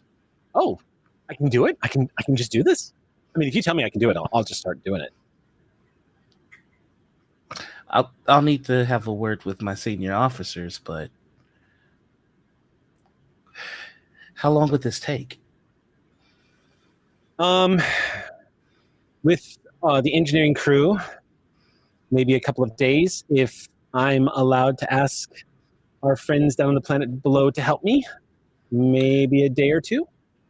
Would that involve getting civilians saturated in the VAX, tethering their fate to the Pride? Well, the Tellarite is technically a civilian, but he's retired Starfleet.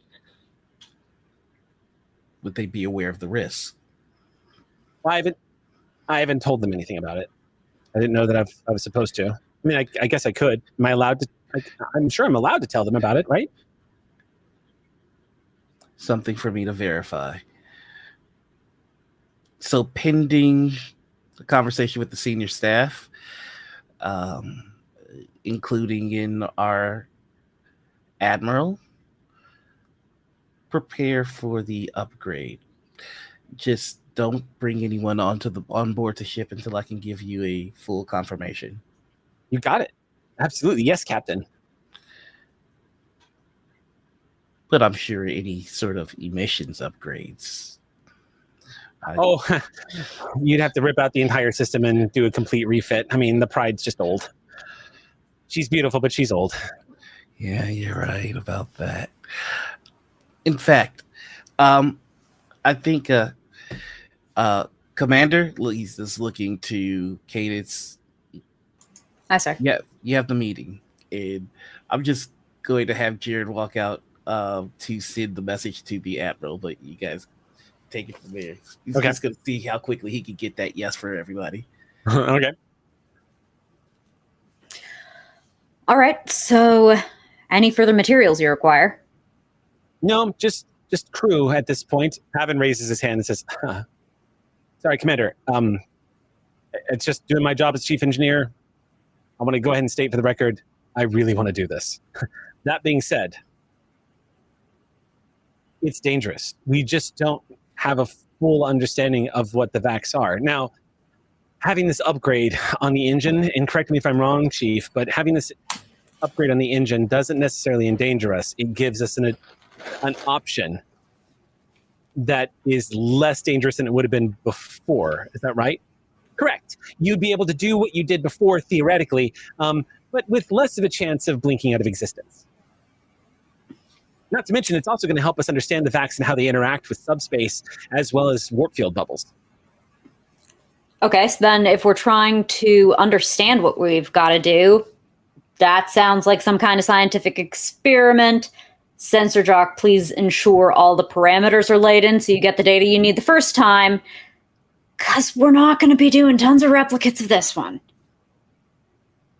Raleigh looks wide-eyed. It's hard to read their expression for a moment. But they nod to you and say, "Hi, Commander." All right. Other thing I'd like as much as possible, if you can set up some simulations. We don't know exactly what's going to happen, is what I'm hearing from Chief Tech. Well, let's see how close we can get. Right? We know what we know, and you've been spending plenty of time modeling these things. We have full model and knowledge of the ship, given all our internal sensors data. Between that, I'm assuming we can have a little strike team looks to Veen, to Pavanivan, to Tech, and to Evrali to figure out what the impact on our ship might be. Let's try to know what we can know, and then figure out how to gather the data for what we can't know yet. Well, I'm sure we could do that. It should be just the same as establishing a warp field bubble and testing it without having to go to warp. You see Pavan nod and say, I mean, theoretically, but again, we might cloak for all we know. I'm not entirely sure. These particles are from, as Grell will tell you, very, very far in the future. And on that note, we are integrating futuristic technology with a very old ship. I don't know. A lot could go wrong. We need to know what the variability range is, what we can expect, what we don't know about. Yeah, there's a whole lot that's going on. It's kind of freaking us out because there are a lot of unknowns. But as long as we know what those unknowns are, unknowing is going to be half the battle, right? Perhaps we run it through a virtual simulation rather than testing a not going to warp but engaging the warp bubble test, just to feed the computer everything that we know so far about how we think they might react and calculate the variables. You're picking exactly up what I'm putting down, Lieutenant Commander. You want to take point on sims? Heaven knows you've done enough flight sim for it. And then they just sort of like look back at you a little bit, just a little. I Commander. Okay.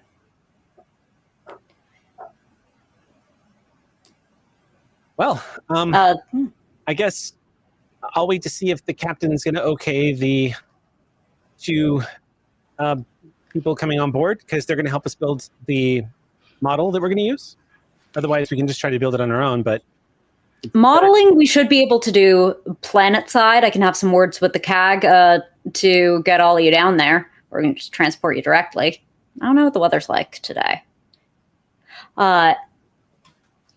If we don't have to bring them on here to do things, then we should be going to them and not taking the risk.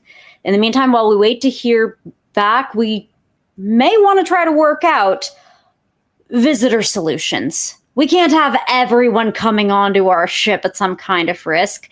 If we can pump out some variant chronotons and they cancel it out locally, I don't know, just you all know more than I do of what to do. Make particles crash into each other or something. If you can. Keep guests safe. Safer guests. Yeah. Haven says, well, Commander, if this works, it's entirely possible that we'll be able to control the Vax. If we get a decent enough model off of this, then we can make it safe to come back on the Pride again. But all right. But yes, okay. I know what you're going to say next. Don't bother the commander with all that. They already know. Everybody knows the ship could explode and we all get erased from existence. It's fine. We'll do the model and it'll be fine. Yeah. Okay. Or we'll get exploded and erased from existence. One or the other. Vrali finally pipes up and says, "We're going to make history." Or unmake it. You see their eyes trail off at that, considering their excitement kind of being put in check a little bit. All right. With that, then, cut to Jaren. Yep. You see Admiral. You see your admiral basically appear on the screen. The look on his face. Rollin does not. It's very rare. You already. The beta is always so jovial. Even as somebody who used to be a fighter pilot who's no longer in the flight seat, he's always so jovial. But when his face appears on screen, he looks tired and he looks upset.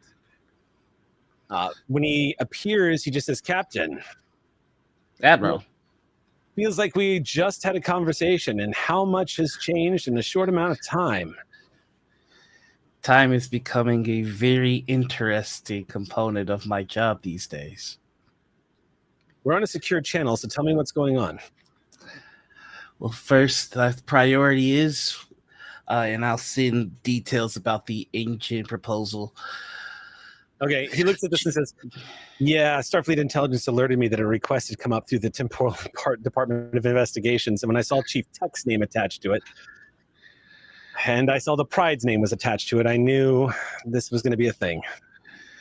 It will involve civilian workforce, which means that they may need to board the Pride, which is a considerable risk, as you are aware. I wanted your insight before going forward. I am reluctant to have civilians on board, but if this agent functions as proposed, we should be able to control the Vax. It's a risk. It's one that I think is worth taking, but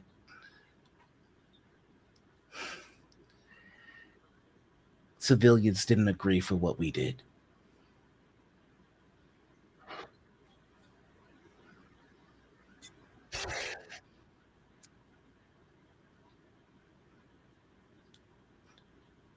It's a tough call. It goes a step further, doesn't it, than just authorizing a crew to take a risk on their lives. We don't know what these things are going to do if they erase you from existence. I mean, the Department of Temporal Investigations is a better head for this kind of stuff than I do, but they've put the USS Pride on their radar as a top priority right now. And they have put all kind of flags all over the operations. I'm currently having conversations with the higher brass, including the council, about whether or not to pull the Pride from the reserve fleet. Does pulling us from active reserve fleet involve pulling us from duty or assigning us to something different? I don't know. that's kind of up in the air, but I can't help but feel like somebody's trying to push me out of this. Everyone's been trying to get me away from the Pride Project since you guys launched.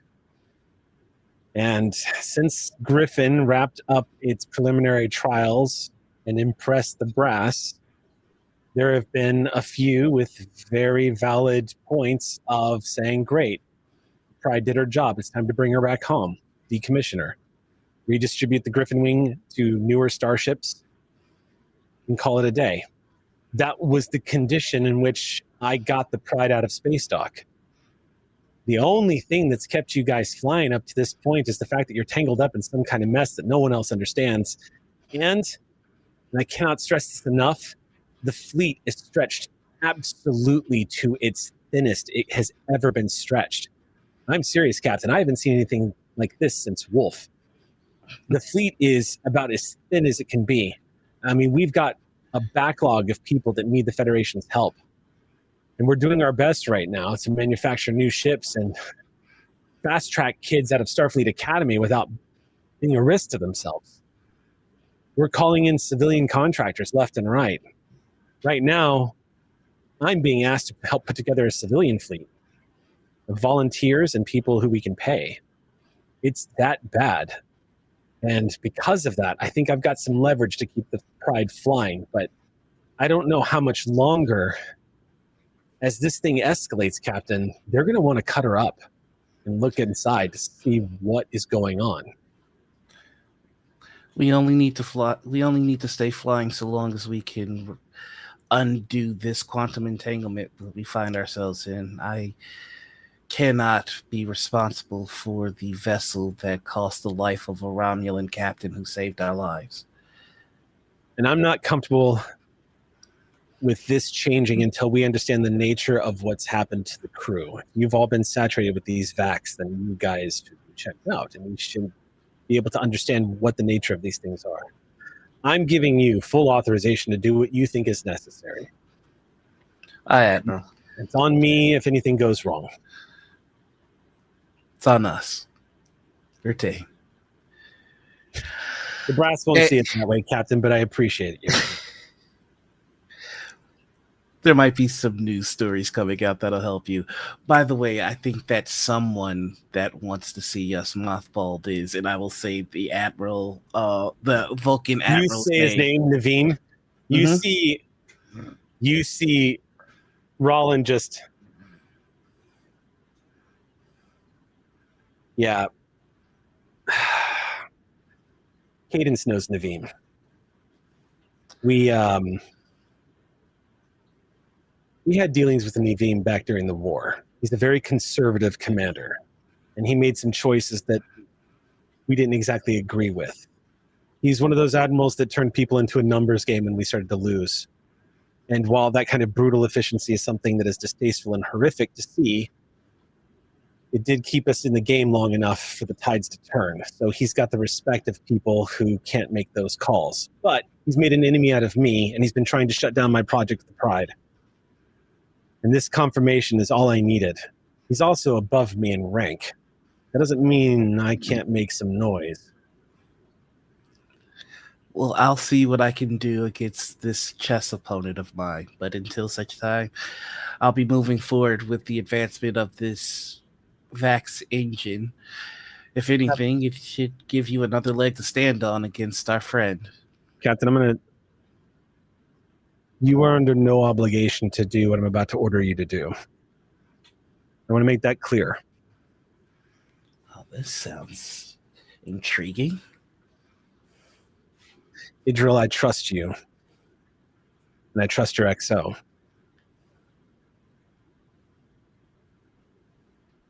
The less you contact Starfleet, the better for right now. I'm going to give you authorization to take whatever measures you feel are necessary to advance the discovery of these vacs, their purposes, and do what you feel is necessary to do. Somebody in the brass or anybody has a problem with it, direct them to me. I say. I'm giving you full authorization. Take whatever risks you need to take that you feel like are within reason. Make whatever upgrades you need to make. And Idril, do it quickly. I'm going to run interference, but I just don't know how much time I can buy you. Pride needs another win. You guys did great with the Griffin Wing. And you guys have done great since, but all eyes are on you right now. Hi, Captain. Oh, I better get to it. All right. Good luck. Oh, I heard you reached out to Picard.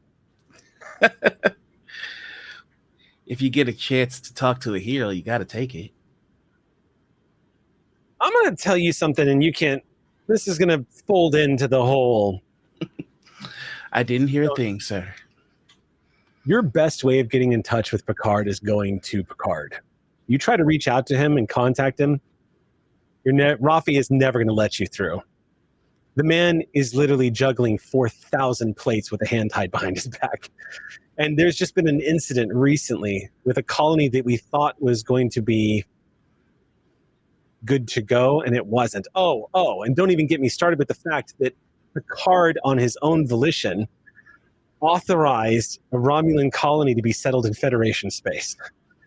There is a lot of political firestorm happening right now. So if you want to get a reply for him, I'm going to just give you the location of the USS Verity, and if you just happen to show up, what a coincidence. Strange, Admiral. I didn't hear a thing. Always good talking to you. Let's not have too many more of these meetings. I like being Admiral. Let's not. Starfleet out. Immediately. Commander Cadence, we are green for the Vax engine. Please let them know. You can hear Tech in the background. Yes! Aye, sir. I have a team on it. Okay. All right. So the word is given to the two down planet side. Belana Torres is a full lieutenant now in Starfleet and the chief engineer. So she's not a civilian. After so what is the plan now? So you, to follow your orders, do you want him to go get the two planet side first and then create the model? Cadence, because it is a virtual simulation, there's no reason it needs to be modeled on site. Like, you can do computer things in the non-dangerous place on the very pretty freaking planet that we are currently orbiting. Like, it's like, why would you do this outside when you could do it inside, when you could do this at the beach? Like, it's mostly because of the unknowns with the particles, but you're absolutely right. That's still not a reason to do a controlled experiment to make sure you're not playing with, to make sure the nitroglycerin you're using isn't ready to blow and it's actually still in its powdered form where it belongs and so on. Yeah. Which is exactly what Commander Tavine had suggested. So the goal is to use, like, I actually imagine where the conference is, there might be some fairly advanced computational facilities for modeling. Oh, yes. So if Tech would be willing to lend some social capital to that effect, maybe we can get some hours on that computer to use for sims. Once that's locked in and we have a sense of like the modeling and the impact report, then it's okay. One, we bring it back to the captain like, hey, do we actually do this? Right. Like, it could be we model this and it's like, it's going to explode in 5.3 seconds and also negative 5.3 seconds. Okay. Then I'm going to attach a cost to this because an NPC is basically heavy lifting, getting answers for the crew on this, which is totally fine. I believe I'm in charge. Sabine's point on Strike Force. I'm point on this. Okay, cool. But the extended tasks and whatnot of like setting up the model and doing it and executing it is largely falling on the engineer's hands. So all I'm going to say is, in order to make this run smoothly, I'm going to say you need to spend an aux point for this. Oh yeah, absolutely. Activate. Yeah, totally. Heck yeah. That's all I was going to say.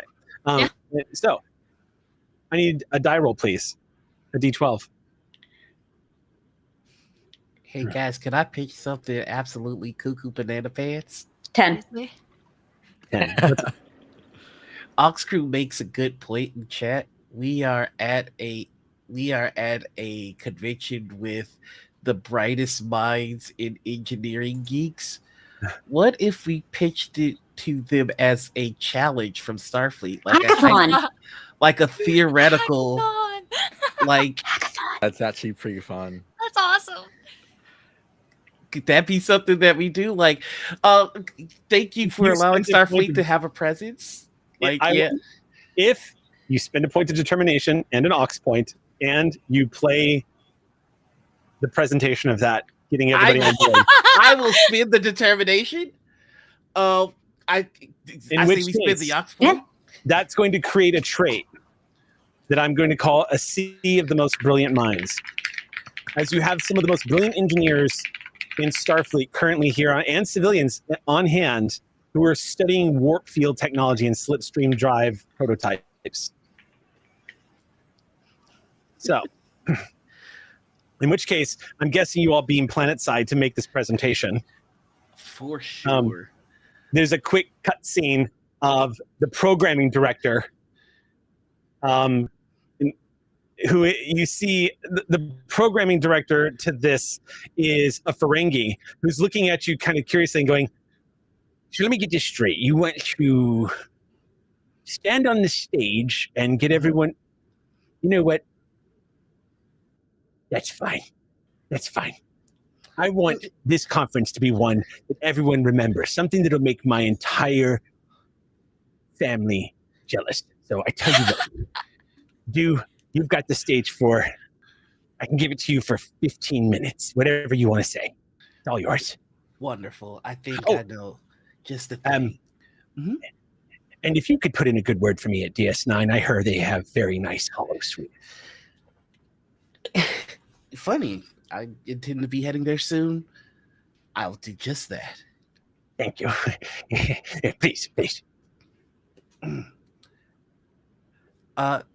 Hello, engineers and brilliant minds of the galaxy. Everyone starts turning around. You see people that are holding drinks. Arguments begin to stop as slowly everyone starts turning to the now amplified voices. You're up on stage, the screen behind you.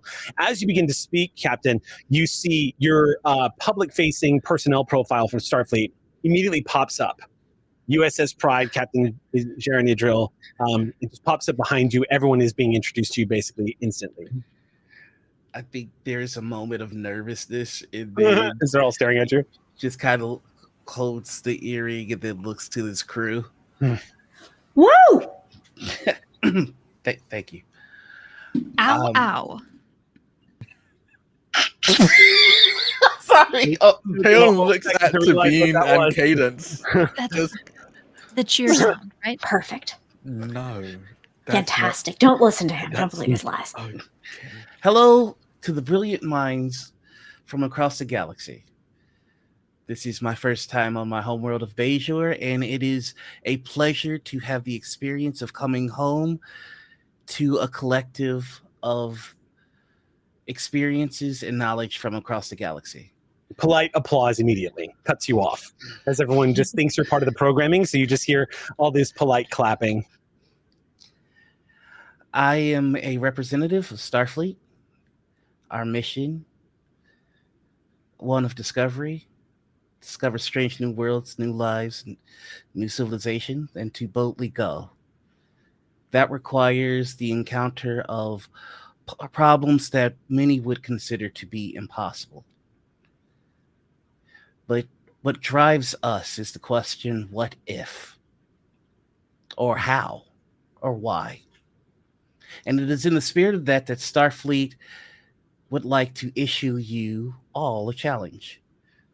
That gets some murmurs in the audience. I'm going to present to you the impossible. I'm going to present to you ideas and theories that are puzzling. Some would say maddening. But you are in this room because you have looked at the unknown. You've taken the time and you figured it out. Because that is the spirit of all life across all galaxies. How? Why? Questions, curiosity. So, they say that some consider science that is too advanced to be magic. I think it's only appropriate here in the home of the prophets and my people that you all do a little magic today. Thank you. Polite applause.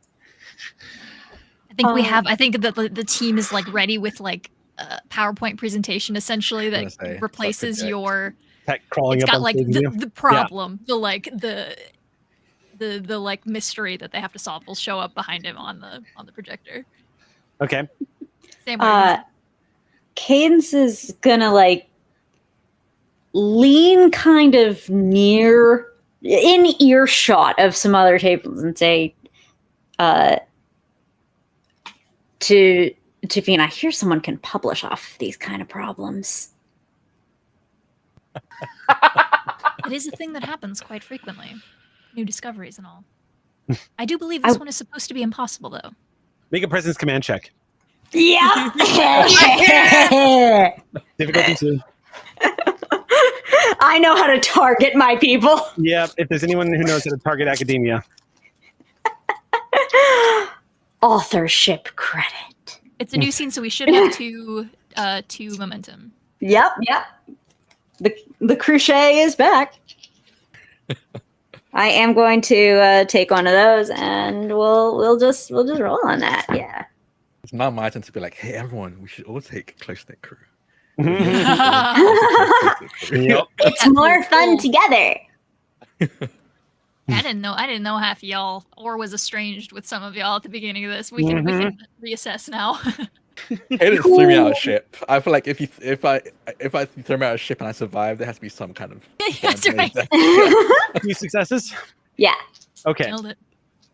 Yes. The murmur starts getting the infectious nature of this curious problem that seems so theoretical that it starts to incite some hypothesis right out of the gates and propositions as you hear a lot of the engineers talking to one another.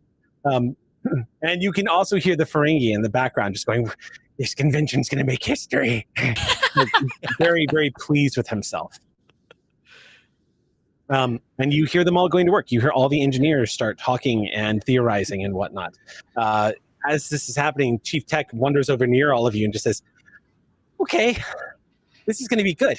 And I can coordinate with whatever they come up with and see what we can find out. I don't know how much of this is going to get us in trouble because some of the stuff that I'm presenting may have been technically on the classified side, but presented as theoretical. So we'll see. It's all like serial numbers filed off, kind of like just a little bit to the left that we can like course correct at the end of their. If it were that bad, Doral would have fainted about it. It's like You just turn around and see Doro out cold on the floor.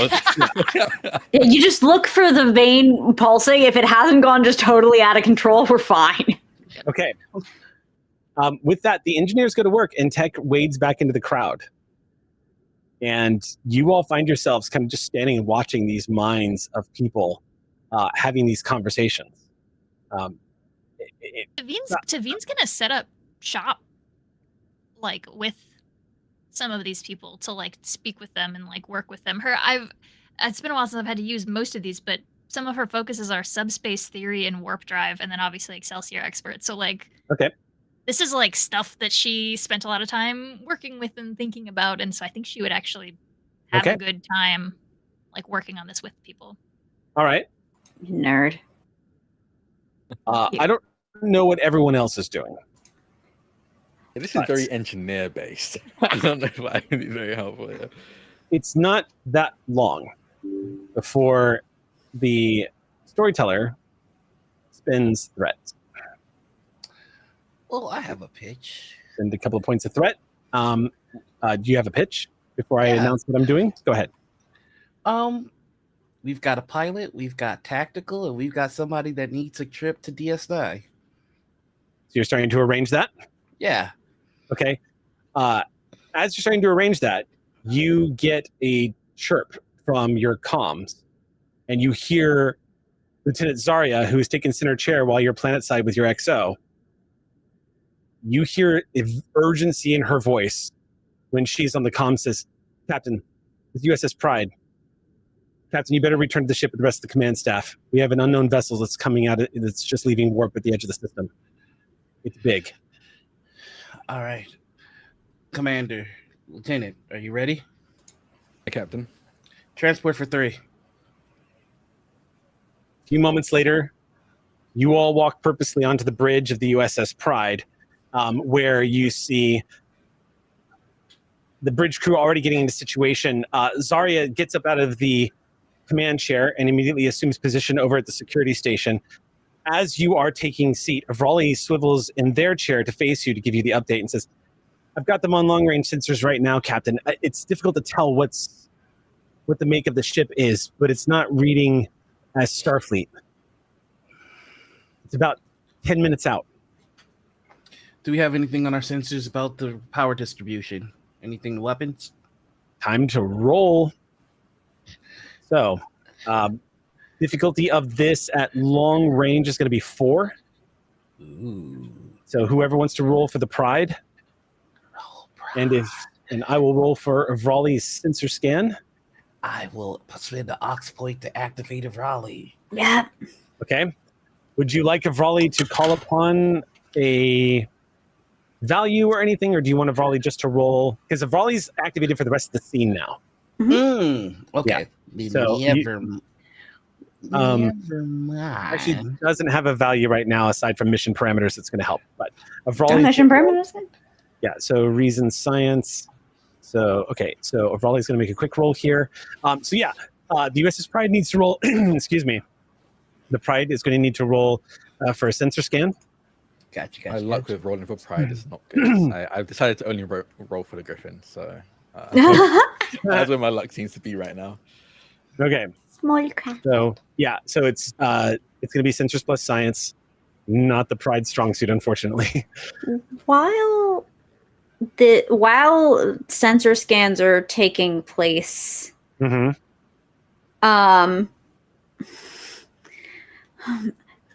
who is it? Who's at helm? Do I know this individual? Because my sister's on planet side for the strike team. Last I heard, it was 3 to beam up. Who is this at helm? Do we have Tavine? Like, what are we? What's the status? Zarya asked for the full command staff, but the captain had insinuated that Tavine was left behind. No, I meant 3. I thought I included myself in the beam up. Oh, okay. Then I will be. Then I will be Okay. home. Yeah, I was like, wait, do we have some? Staying No, myself what? as well. Please do not. My bad. That's my bad. No, I just don't want to fly a. Oh shit! You know what? Maybe I did think to leave. Just in case. Oh man, dang! Shoot, dog it! Oh, Hey, no, let my sister have some agency as a character. Caitlin, you wanted to be on the bridge, right? I don't get to fly this ship very often, so give me up Yeah, there. that's true. Okay. Yeah. Okay. So Avrali rolled. What was Avrali's roll? Avrali's roll was a 14 and a 2. So both of those hit. That's 3 successes total. So that's going to get. So what did the Pride roll?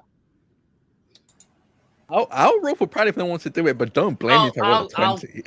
I'll roll. I thought you already rolled it. No. I No, know my luck only wants to with roll Pride is Griffins now, and I was trying to figure out if Tavine was eligible. The Pride needs to roll 9, 10, and the Pride needs to roll 11 or lower. Here we go. Roll Pride. There we go. Roll Pride. That is a 5. That's a success. Hey! You're gonna just hit the 4 difficulty. Okay, so Avrali looks and adjusts the sensor scan and says, I've got some information coming in now, sir. They're traveling at full impulse, still having a little bit of difficulty ascertaining to who they are. But I'm getting... And you see Avrali crane their neck a little bit. I'm picking up mild chronotonic fluctuations and residual tetraionic energy emissions.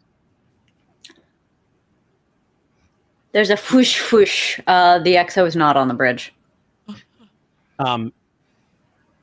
And when they say that, they turn to you and say, Captain, I'm pretty sure it's a Tholian ship.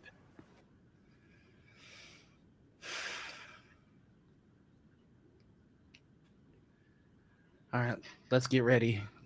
I have them alert. on long-range view screen now, sir. Yeah, let's take a look. What do we see? You see, with the chirping sound, the horizon of Bejor shifts to the deep black of space. And zooming in, it doesn't have to zoom very far, you see the Catechus, the Tholian dreadnought that you'd been seeing in the mission reports that have come in.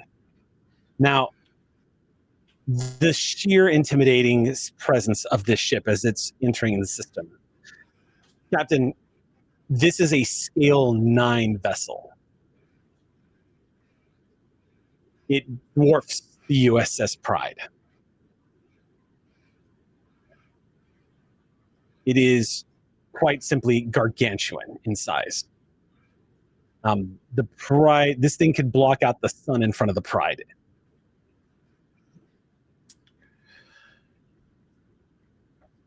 Raleigh, patch me to Deep Space Nine. Aye, Captain. Raleigh turns and immediately starts patching through. Is Zoe? What's that? Zoe would do it, but it's okay. You get patched through immediately. This You're is on. Captain. This is Captain Jiren of the USS Pride. We've made contact with the Tholian dreadnought. It seems to be approaching full impulse to Bejor. I don't know its intentions, and I don't care to find out. This is my home. Please, if you have reinforcements, send them. DS9 acknowledges. Red alert. USS Pride goes to red alert.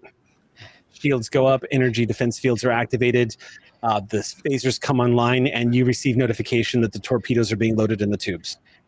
Captain prepped for scramble. Fly. All All right. right, everyone, out. Okay. Griffin Wing scrambles as the back cargo bay's doors open, and these Peregrine fighters immediately start zooming out from the aft of the ship. Getting into formation right away. Everyone is all business. There's no chatter. It takes you right back, Cadence, to the old days. Yeah, it does. You do hear at one point, though, as everyone is basically calling in and indicating that they're here and on standby, you hear over the comms whispering, Marceau just go, shit. As the sensor readouts of this dreadnought starts to appear in everyone's readouts. The size of the ship is enormous. You've seen ships this big, Cadence. The Dominion used ships relatively the same size with their carriers. They're huge, but this thing looks quite different than any ship you've ever encountered before. It's just ginormous. Captain, should we pass along a warning to the planet? You're cutting out, Caitlin. Captain, should we pass along heads up to planet side as well? Absolutely. I would like to use this opportunity to use the rally ability. Okay. Yep. And essentially it is a message to Bejor and also a message to the ship. Mm-hmm. We've encountered the Tholian. We do not know their purpose, but we aim to find out. Please do everything in your power to make sure that he stays safe. We should have reinforcements on the way shortly. This is not our first encounter of this kind, and it will not be our last. To my crew, you're the best at what you do. So this is just another day at the office. And for everyone on Bejor, the prophets watch you. Okay. So the planetary alert sent out, and Starfleet's been notified as well. No one is jamming transmission. Raleigh points that out. They just swivel and say, all our communications are getting through, Captain. They haven't raised their shields or activated any weapon systems yet. But they are on an intercept course with us, sir. Well, maybe they heard about tech's advancements with replicated delicacies. I am going to, because you said that, Noir, specifically because you said that, I'm going to allow a moment to see if Jaren has a point of inspiration. So I'm going to let you make a quick roll here. Okie dokie. I'm going to let you can choose between either insight or reason. Okie dokie. Ooh. I'm going to go with insight because it's one better. Okay. And then you can choose either between engineering or science. Oh, I'm definitely going engineering because Okay. that is much better than Difficulty science. of this is 5. Okie dokie. Ducky, ducky. I am going to for sure ask to spend a momentum if I can, guys. Mhm. Do it. Okay. A command reason. I am also going to spend his last determination to make one of these a 1. So here we go. Tell me what you get. What did you, when you spent your determination, what were you calling upon for that? For this, I am calling upon the value. We are in the hands of the prophets. This is just like That's a pretty good one. this is our home.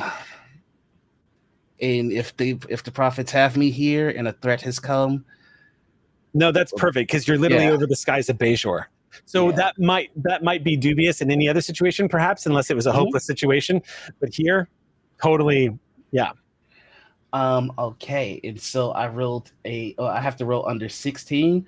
I rolled a 9, a 17, and a 2, and I'm turning my 17 into a 1. I would like to call upon the focus, if I can, inspiration or composure. No, unfortunately, this is a very, very specific. This is like you do you have any like social ones or leadership ones that you could use? It's not Because gonna this be was social. an insight. Well, this was an insight into like was it- motivation, isn't it? Not The leadership? necessarily. No. Okay. Read Uh, all of your focuses then and see. Multitasking, martial arts, team dynamics, Starfleet protocol, inspiration, composure, and negotiation. None of those will apply, unfortunately. Oh, Did you wait? Hold on. Sorry, I have to one more haggling. You did call this a moment of inspiration. That's why I'm allowing the roll. No, I I'm know, but giving- there's the it's role- more Yeah. than The role is to give a chance here for a story reveal because Noir just happened to say something that was so coincidental to what's going on behind the curtains that I wanted to see if Jaren had a leap of logic and made that jump. Well, I do have the benefit of one thing here, and I What's always that? forget this part of orb experience. Okay. So once per session, when you use value, you gain twice the normal benefit. If you spend determination, you may gain 2 benefits listed, and if you would gain determination, you gain 2 points instead of 1. So because I spent 1 determination, I get 2 benefits of it. So I'm going to turn the 2 into a 1 as well. What is that ability? Orb experience. Oh, right. I forgot that Bajorans have that obscenely powerful racial talent. That's right. So that will turn my 2 into an additional 1. So I have 9, God, I 1, 1. I totally forgot that you get that as a Good, because it's an emergency. That's right. Bajorans get that. I used to think Trill were so broken in how powerful they were with their past life stuff, but no. It's Romulans that get me. They make me pay extra threat as a game master. Romulans. So that will be a total of 5 successes. Okay. It's a moment of inspiration for you, Sharon. You're not entirely sure what their motivations are because it hasn't been made known yet. But you do have a couple of pieces to the puzzle that you start putting together. as you say, maybe they're just interested in what Chief Tech is, and now whatever you were saying before about just like, what did you say? You were saying maybe they were just interested in like being part of this. The replicated culinary dishes. Yeah. Maybe they're just trying to it occurs to you that, yeah, maybe they're here for, maybe like in the joke, maybe they're just here for something. It causes you to give pause for a moment, Sharon, as some of the things you've heard just over the past 24 hours start falling into place. Some of the things you remember reading about the Catechus, this ship that stalked the USS Ross and never really revealed what its motivations were, and then just suddenly mysteriously vanished.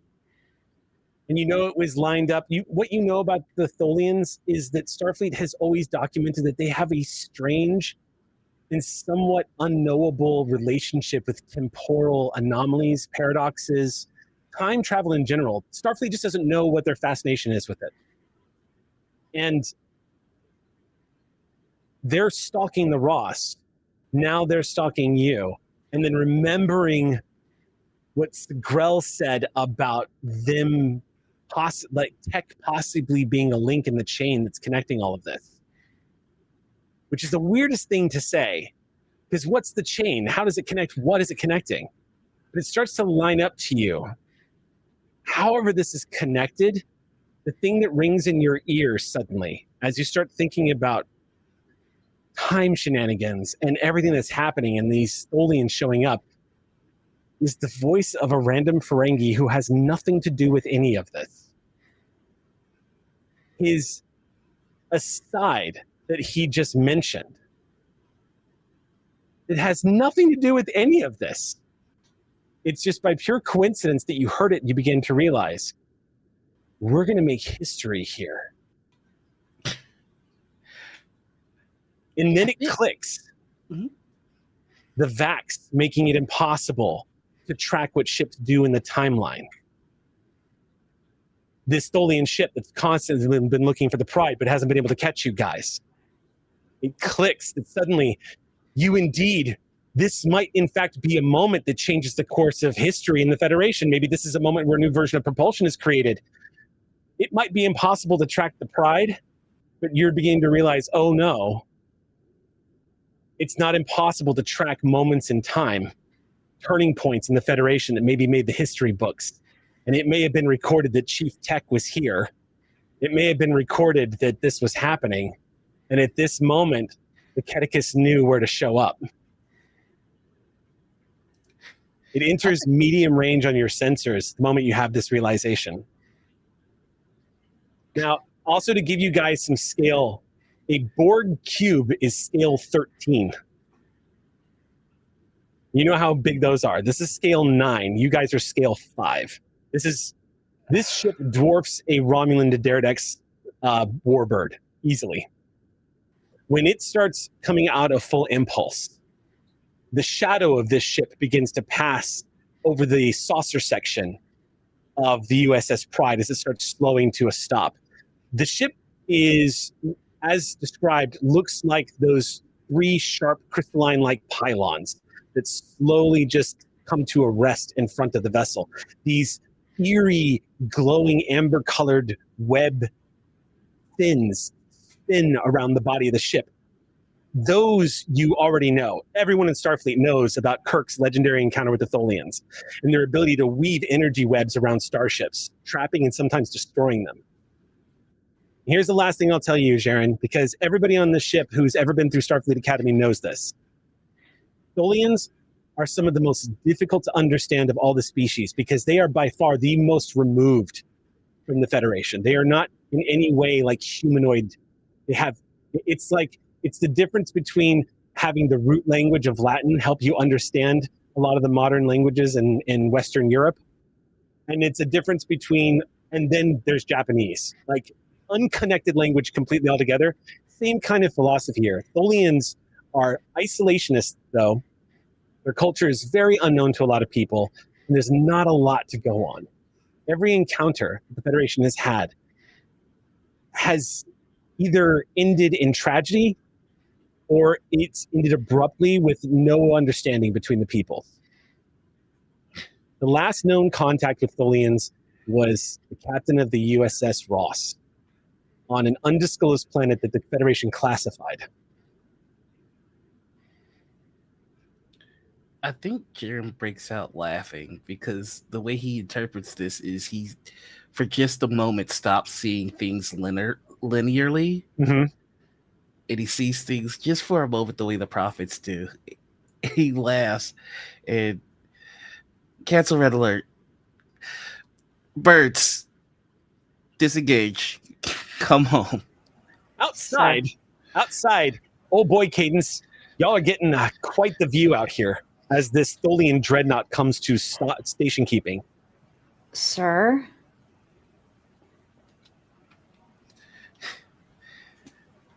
Trust me. You heard the captain. Bring him in. Commander?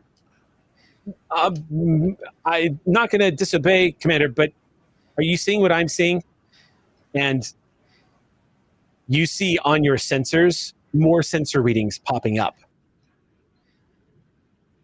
You specifically, Cadence. What kind of sensor ratings? They look like fighters emerging from the Tholian dreadnought. It looks like a small wing of fighters. You see popping up on your sensor screening what looks like miniaturized versions of this dreadnought. There's about 12 of them, roughly the same size as each peregrine fighter. You see them branch outwards and begin to take formation next to the dreadnought. You don't know what kind of classification they are. They may be drones, but every Cadence, you've flown so many missions, you're an expert pilot, your instinct tells you that's a fighter squadron of some kind or a fighter wing of some kind. You getting this, Big Bird? Just to make sure that I'm understanding correctly, the revelation was that these are entities that come to watch historical moments, correct? Not to interfere? Tholians, there's been some good encounters with Tholians. There's been a few moments where the Tholians and the Federation have helped each other out, but for the most part, it's the Federation is annoyingly frustrated by trying to predict the Tholian, and the Tholian government they're almost unknowable. Their motivations are very difficult to understand. They're more isolationist than even the Breen. So the Federation has very little to go on. It's hard to say if they can be extremely deadly, but it is unpredictable as to when or why they choose to be so. Is that reasonable, Eric? Yeah, that's reasonable.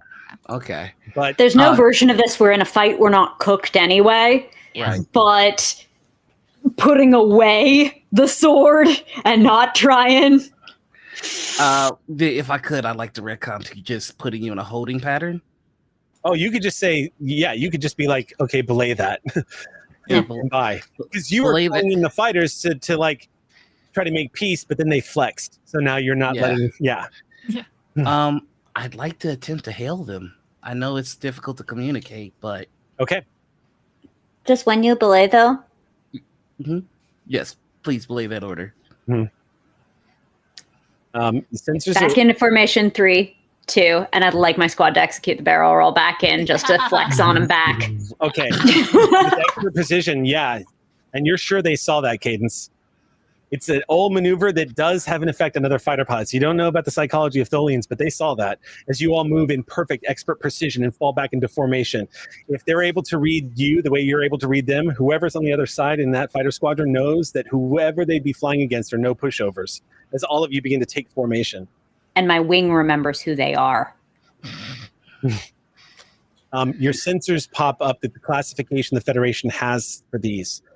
Federation knows very little about them, but the Federation has them listed in the database. What their classification is and what they can do, it's not entirely clear. Because again, the Federation knows so very little about them.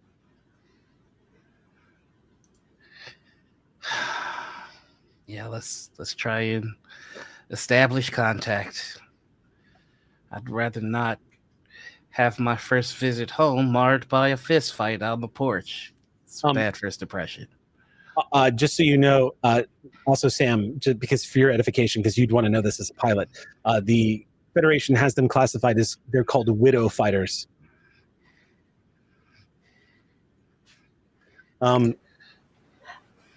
What's up?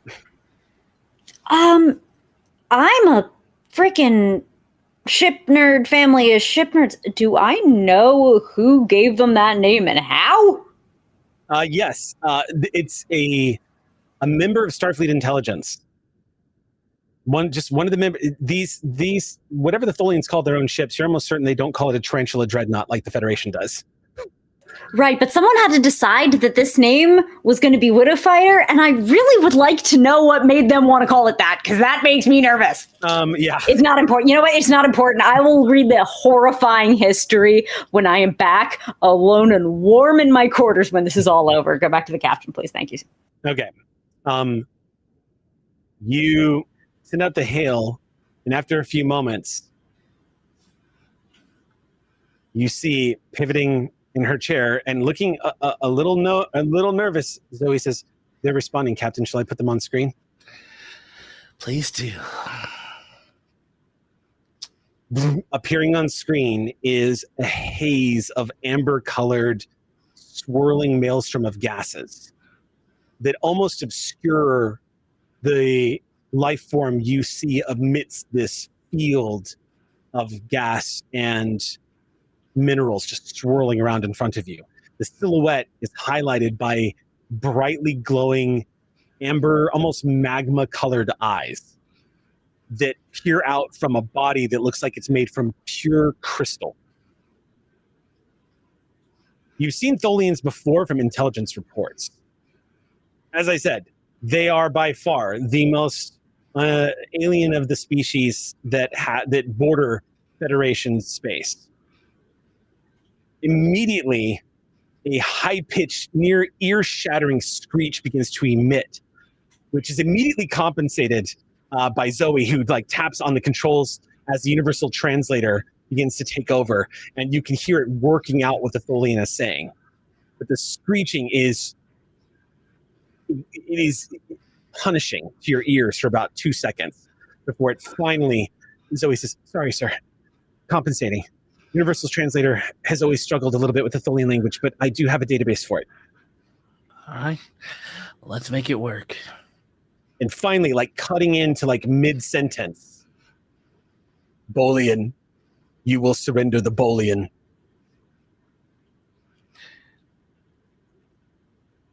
Is there a specific Bolian that you're looking for? The one known as Tech. Tech Lenatus. Can I ask to what end? If you need assistance in terms of engineering, we'd be more than happy to help you. We search for the key. The key? That implies that there's a lock. Might I ask what we're trying to open? There's screeching, and you see Zoe shakes her head and says, "Universal translator's not getting that. They're using cultural references that it doesn't look like the database is familiar with. Some kind of reference to their own history, mythology. I'm not getting it."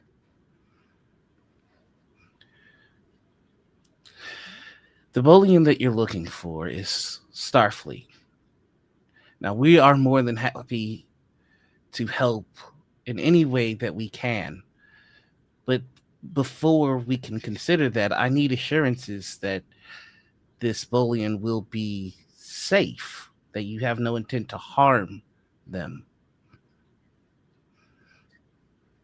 You see a volley go swivel from their science station, just going, "Captain, we're being scanned."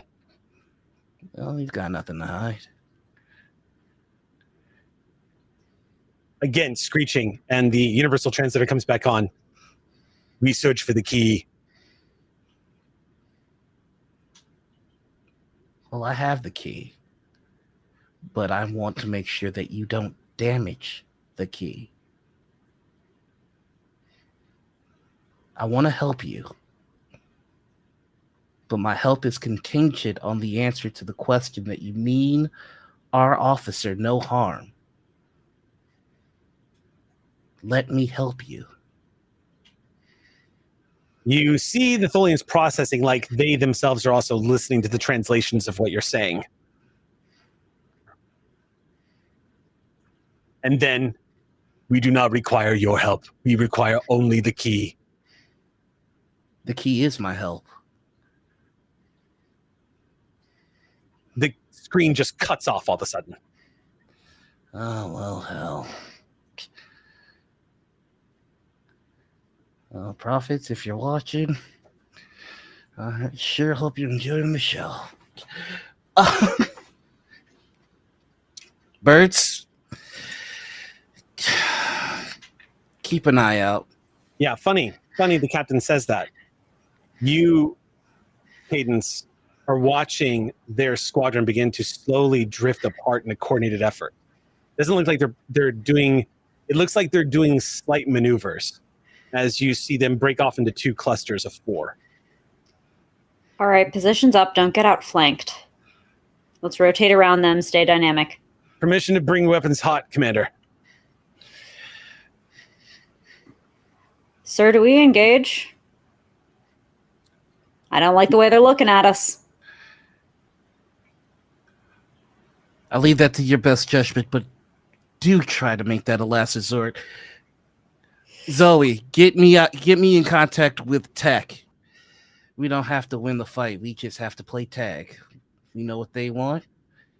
Hopefully they want it alive. Hailing the surface now. I've got Tech. Tech appears on the screen. Captain, oh man, there's a lot of good things happening down here. What's going on up there? Yeah, it looks like you've got yourself a couple of fans in a very big ship. I'm gonna need to beam you aboard to keep Bajor safe. Okay. What's happening? You wouldn't happen to know anything about being a key, would you? No, I'm an engineer. Well, we can have a fun discussion about it when we get you on the bridge. What do you say? Okay. Yeah, I can beam back up right away. All right. This is pretty much an autopilot right now anyway. Good to know. Lock in on Tech, get them aboard. And let's make a show of it. I want them to know we have them. Copy that. Captain? Oh, The it's Tholian good news, vessel, right? the Tholian vessel is creating some kind of scattering field across the upper atmosphere of the planet. I can't get a lock. Oh, that is just Raleigh Christmas. swivels in their chair and goes, Captain, communications just went down. Oh, have you lost communication with the birds? No, I've still got Griffin Wing. On that note, Griffin Wing, you're seeing they're taking formation, and they're taking, every bone in your body tells you that 2 birds of prey are taking flanking positions on the Pride. It looks like both squads of 4 are starting to branch out. Make me, if you would, please, Avrali, a command. If you want to make an insight check, and I'll let you use whatever you think you would use to strategize here, but it would be an insight check for sure. Okay. Difficulty, this will be 3. Okay. I should have. Yeah, I have small craft tactical, so that'll do. Okay. Yeah, that'll do. And we're at null momentum, right? Or sorry, we're stationary, right? Should have 1. No, we got the extra 2 from our rally. Oh, there we go, rally. Okay. Then I'll pick that up and roll Insight Con for the cool con. Okay. And that was 3, you said difficulty? Mm-hmm. All right.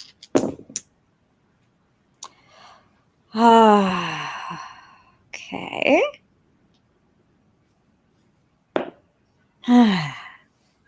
I'm so happy I rolled con. You would have really enjoyed that complication. Oh, well.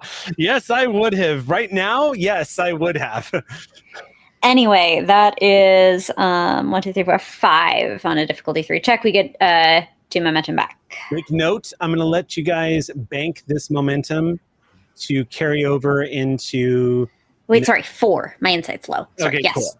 So net that momentum. I'm going to allow you to carry that into next week's episode. boy. Cadence, it would be innocuous enough if you didn't know anything about Tholians, but there was a moment during the Dominion War where there was questions from Starfleet if they would take advantage of the situation, considering all the great powers of the quadrants were at war. The Tholians didn't. Mysteriously, as they always did, they just kind of hung back. So you didn't have to study them the way you did when you thought you might be flying against them at one point. It was a short study session, but you remember very well, because thinking it was going to happen to you at some point. If you were a fighter pilot, you might have to deal with this. And sure enough, while they're not exhibiting any activations of any energy sources, they are setting up to lock the USS Pride into a Tholian web as they are branching out in every direction, a thing to which no Starfleet vessel has ever escaped from unless they were one Captain James T. Kirk. And that is where we are going to pause as Cadence has delivered that news. This is where we will pause, picking it up next week with Cadence informing the captain of what's going on and what's about to happen, as it is 9:04. It's normal. It's fine. Don't worry about it. We've got Well, this. yeah, I don't think they rolled up right up into our face because they wanted to boop the snoot. No. I will, it's say- fine. It's good. I will give you this, They want to though. watch Superman with us. That's what's I going will. on. I am going to point this out, though. I will just point this out, because it is. I don't want it to. With as threatening as they're being, I don't want it to be lost. They still have not raised shields, and they still have not armed themselves. So, But what could we read into that? They're mysterious. I mean, it's true. They might just be like, we don't need to raise our shields. Let's just ram them. So, I mean, yeah. Do you need to say they're scale freaking 9? We have a fun week ahead of us. I think is what we're getting at. Yeah, it's funny. Yeah, I didn't. There was a great moment as we're wrapping up here. I just have to say, there was a really great moment in the game, the campaign that we did, Clear Skies, where, if you remember correctly, Sol squared up on the captain of this ship and basically told him to go fuck himself. Sol, and this was when he was in full armor, like looming over Sol at a height of almost 10 feet in like full Tholian EV battle armor. And Sol stared him down and said, "You want a piece of this? You're welcome to it." And he backed down. I didn't say anything at the time because I thought we were going to get to use the captain more and more. But the reason why he backed down is because he gained an enormous amount of respect for the Federation at that point. There, I set you up for success, Jaren. You're welcome. See, maybe that's what I should do. Like, I was just like, oh man, this is a big dreadnought. Maybe I should let Bajor and DS9 know if people are kind of like, oh my God, he's calling for help, and they told him not to. I'm like, Bajor's about to be on fire. No, listen. No. Tholian Dreadnought comes out of. I would have done the same thing if I was in the. Oh yeah, I mean, can you imagine? No, it would be irresponsible. Myself. Yeah, no, I would have. There's a Federation space station nearby. Like, it might be scale 9, but there's multiple Federation ships in the vicinity. Yeah, no, we're gonna go, like, you square up on me, you square up on my homies too. Like, let's have a chat. I just got to the homeland. Yeah, I know. In front of the prophets, come on. Yeah. And we're not going to let these little widow fighters squarey up Etholian web ass in our captain's house. Yeah. On the porch, as previously stated. On the porch. So we finally get a big encounter with the Catechus. We're going to leave off here with you guys in orbit over Bajor, squaring off against this massive ship. And we will be back next Monday night. Before I sign off, thank you for 1 year of the Last Excelsior. I just want to remind everybody, if you don't get sick of it, and especially big shout out to our new super punk, you guys constantly supporting StreamPunks ever since our time in the halcyon days of GNS to today. Y'all make it possible. So thank you so much for allowing us to tell 1 year of stories on the USS Pride, and hopes for many more stories coming up from the StreamPunks in the future. With that, We will leave you all. We'll see you next week. Until then, healing frequencies are closed. Bye. Happy birthday, Grandpa.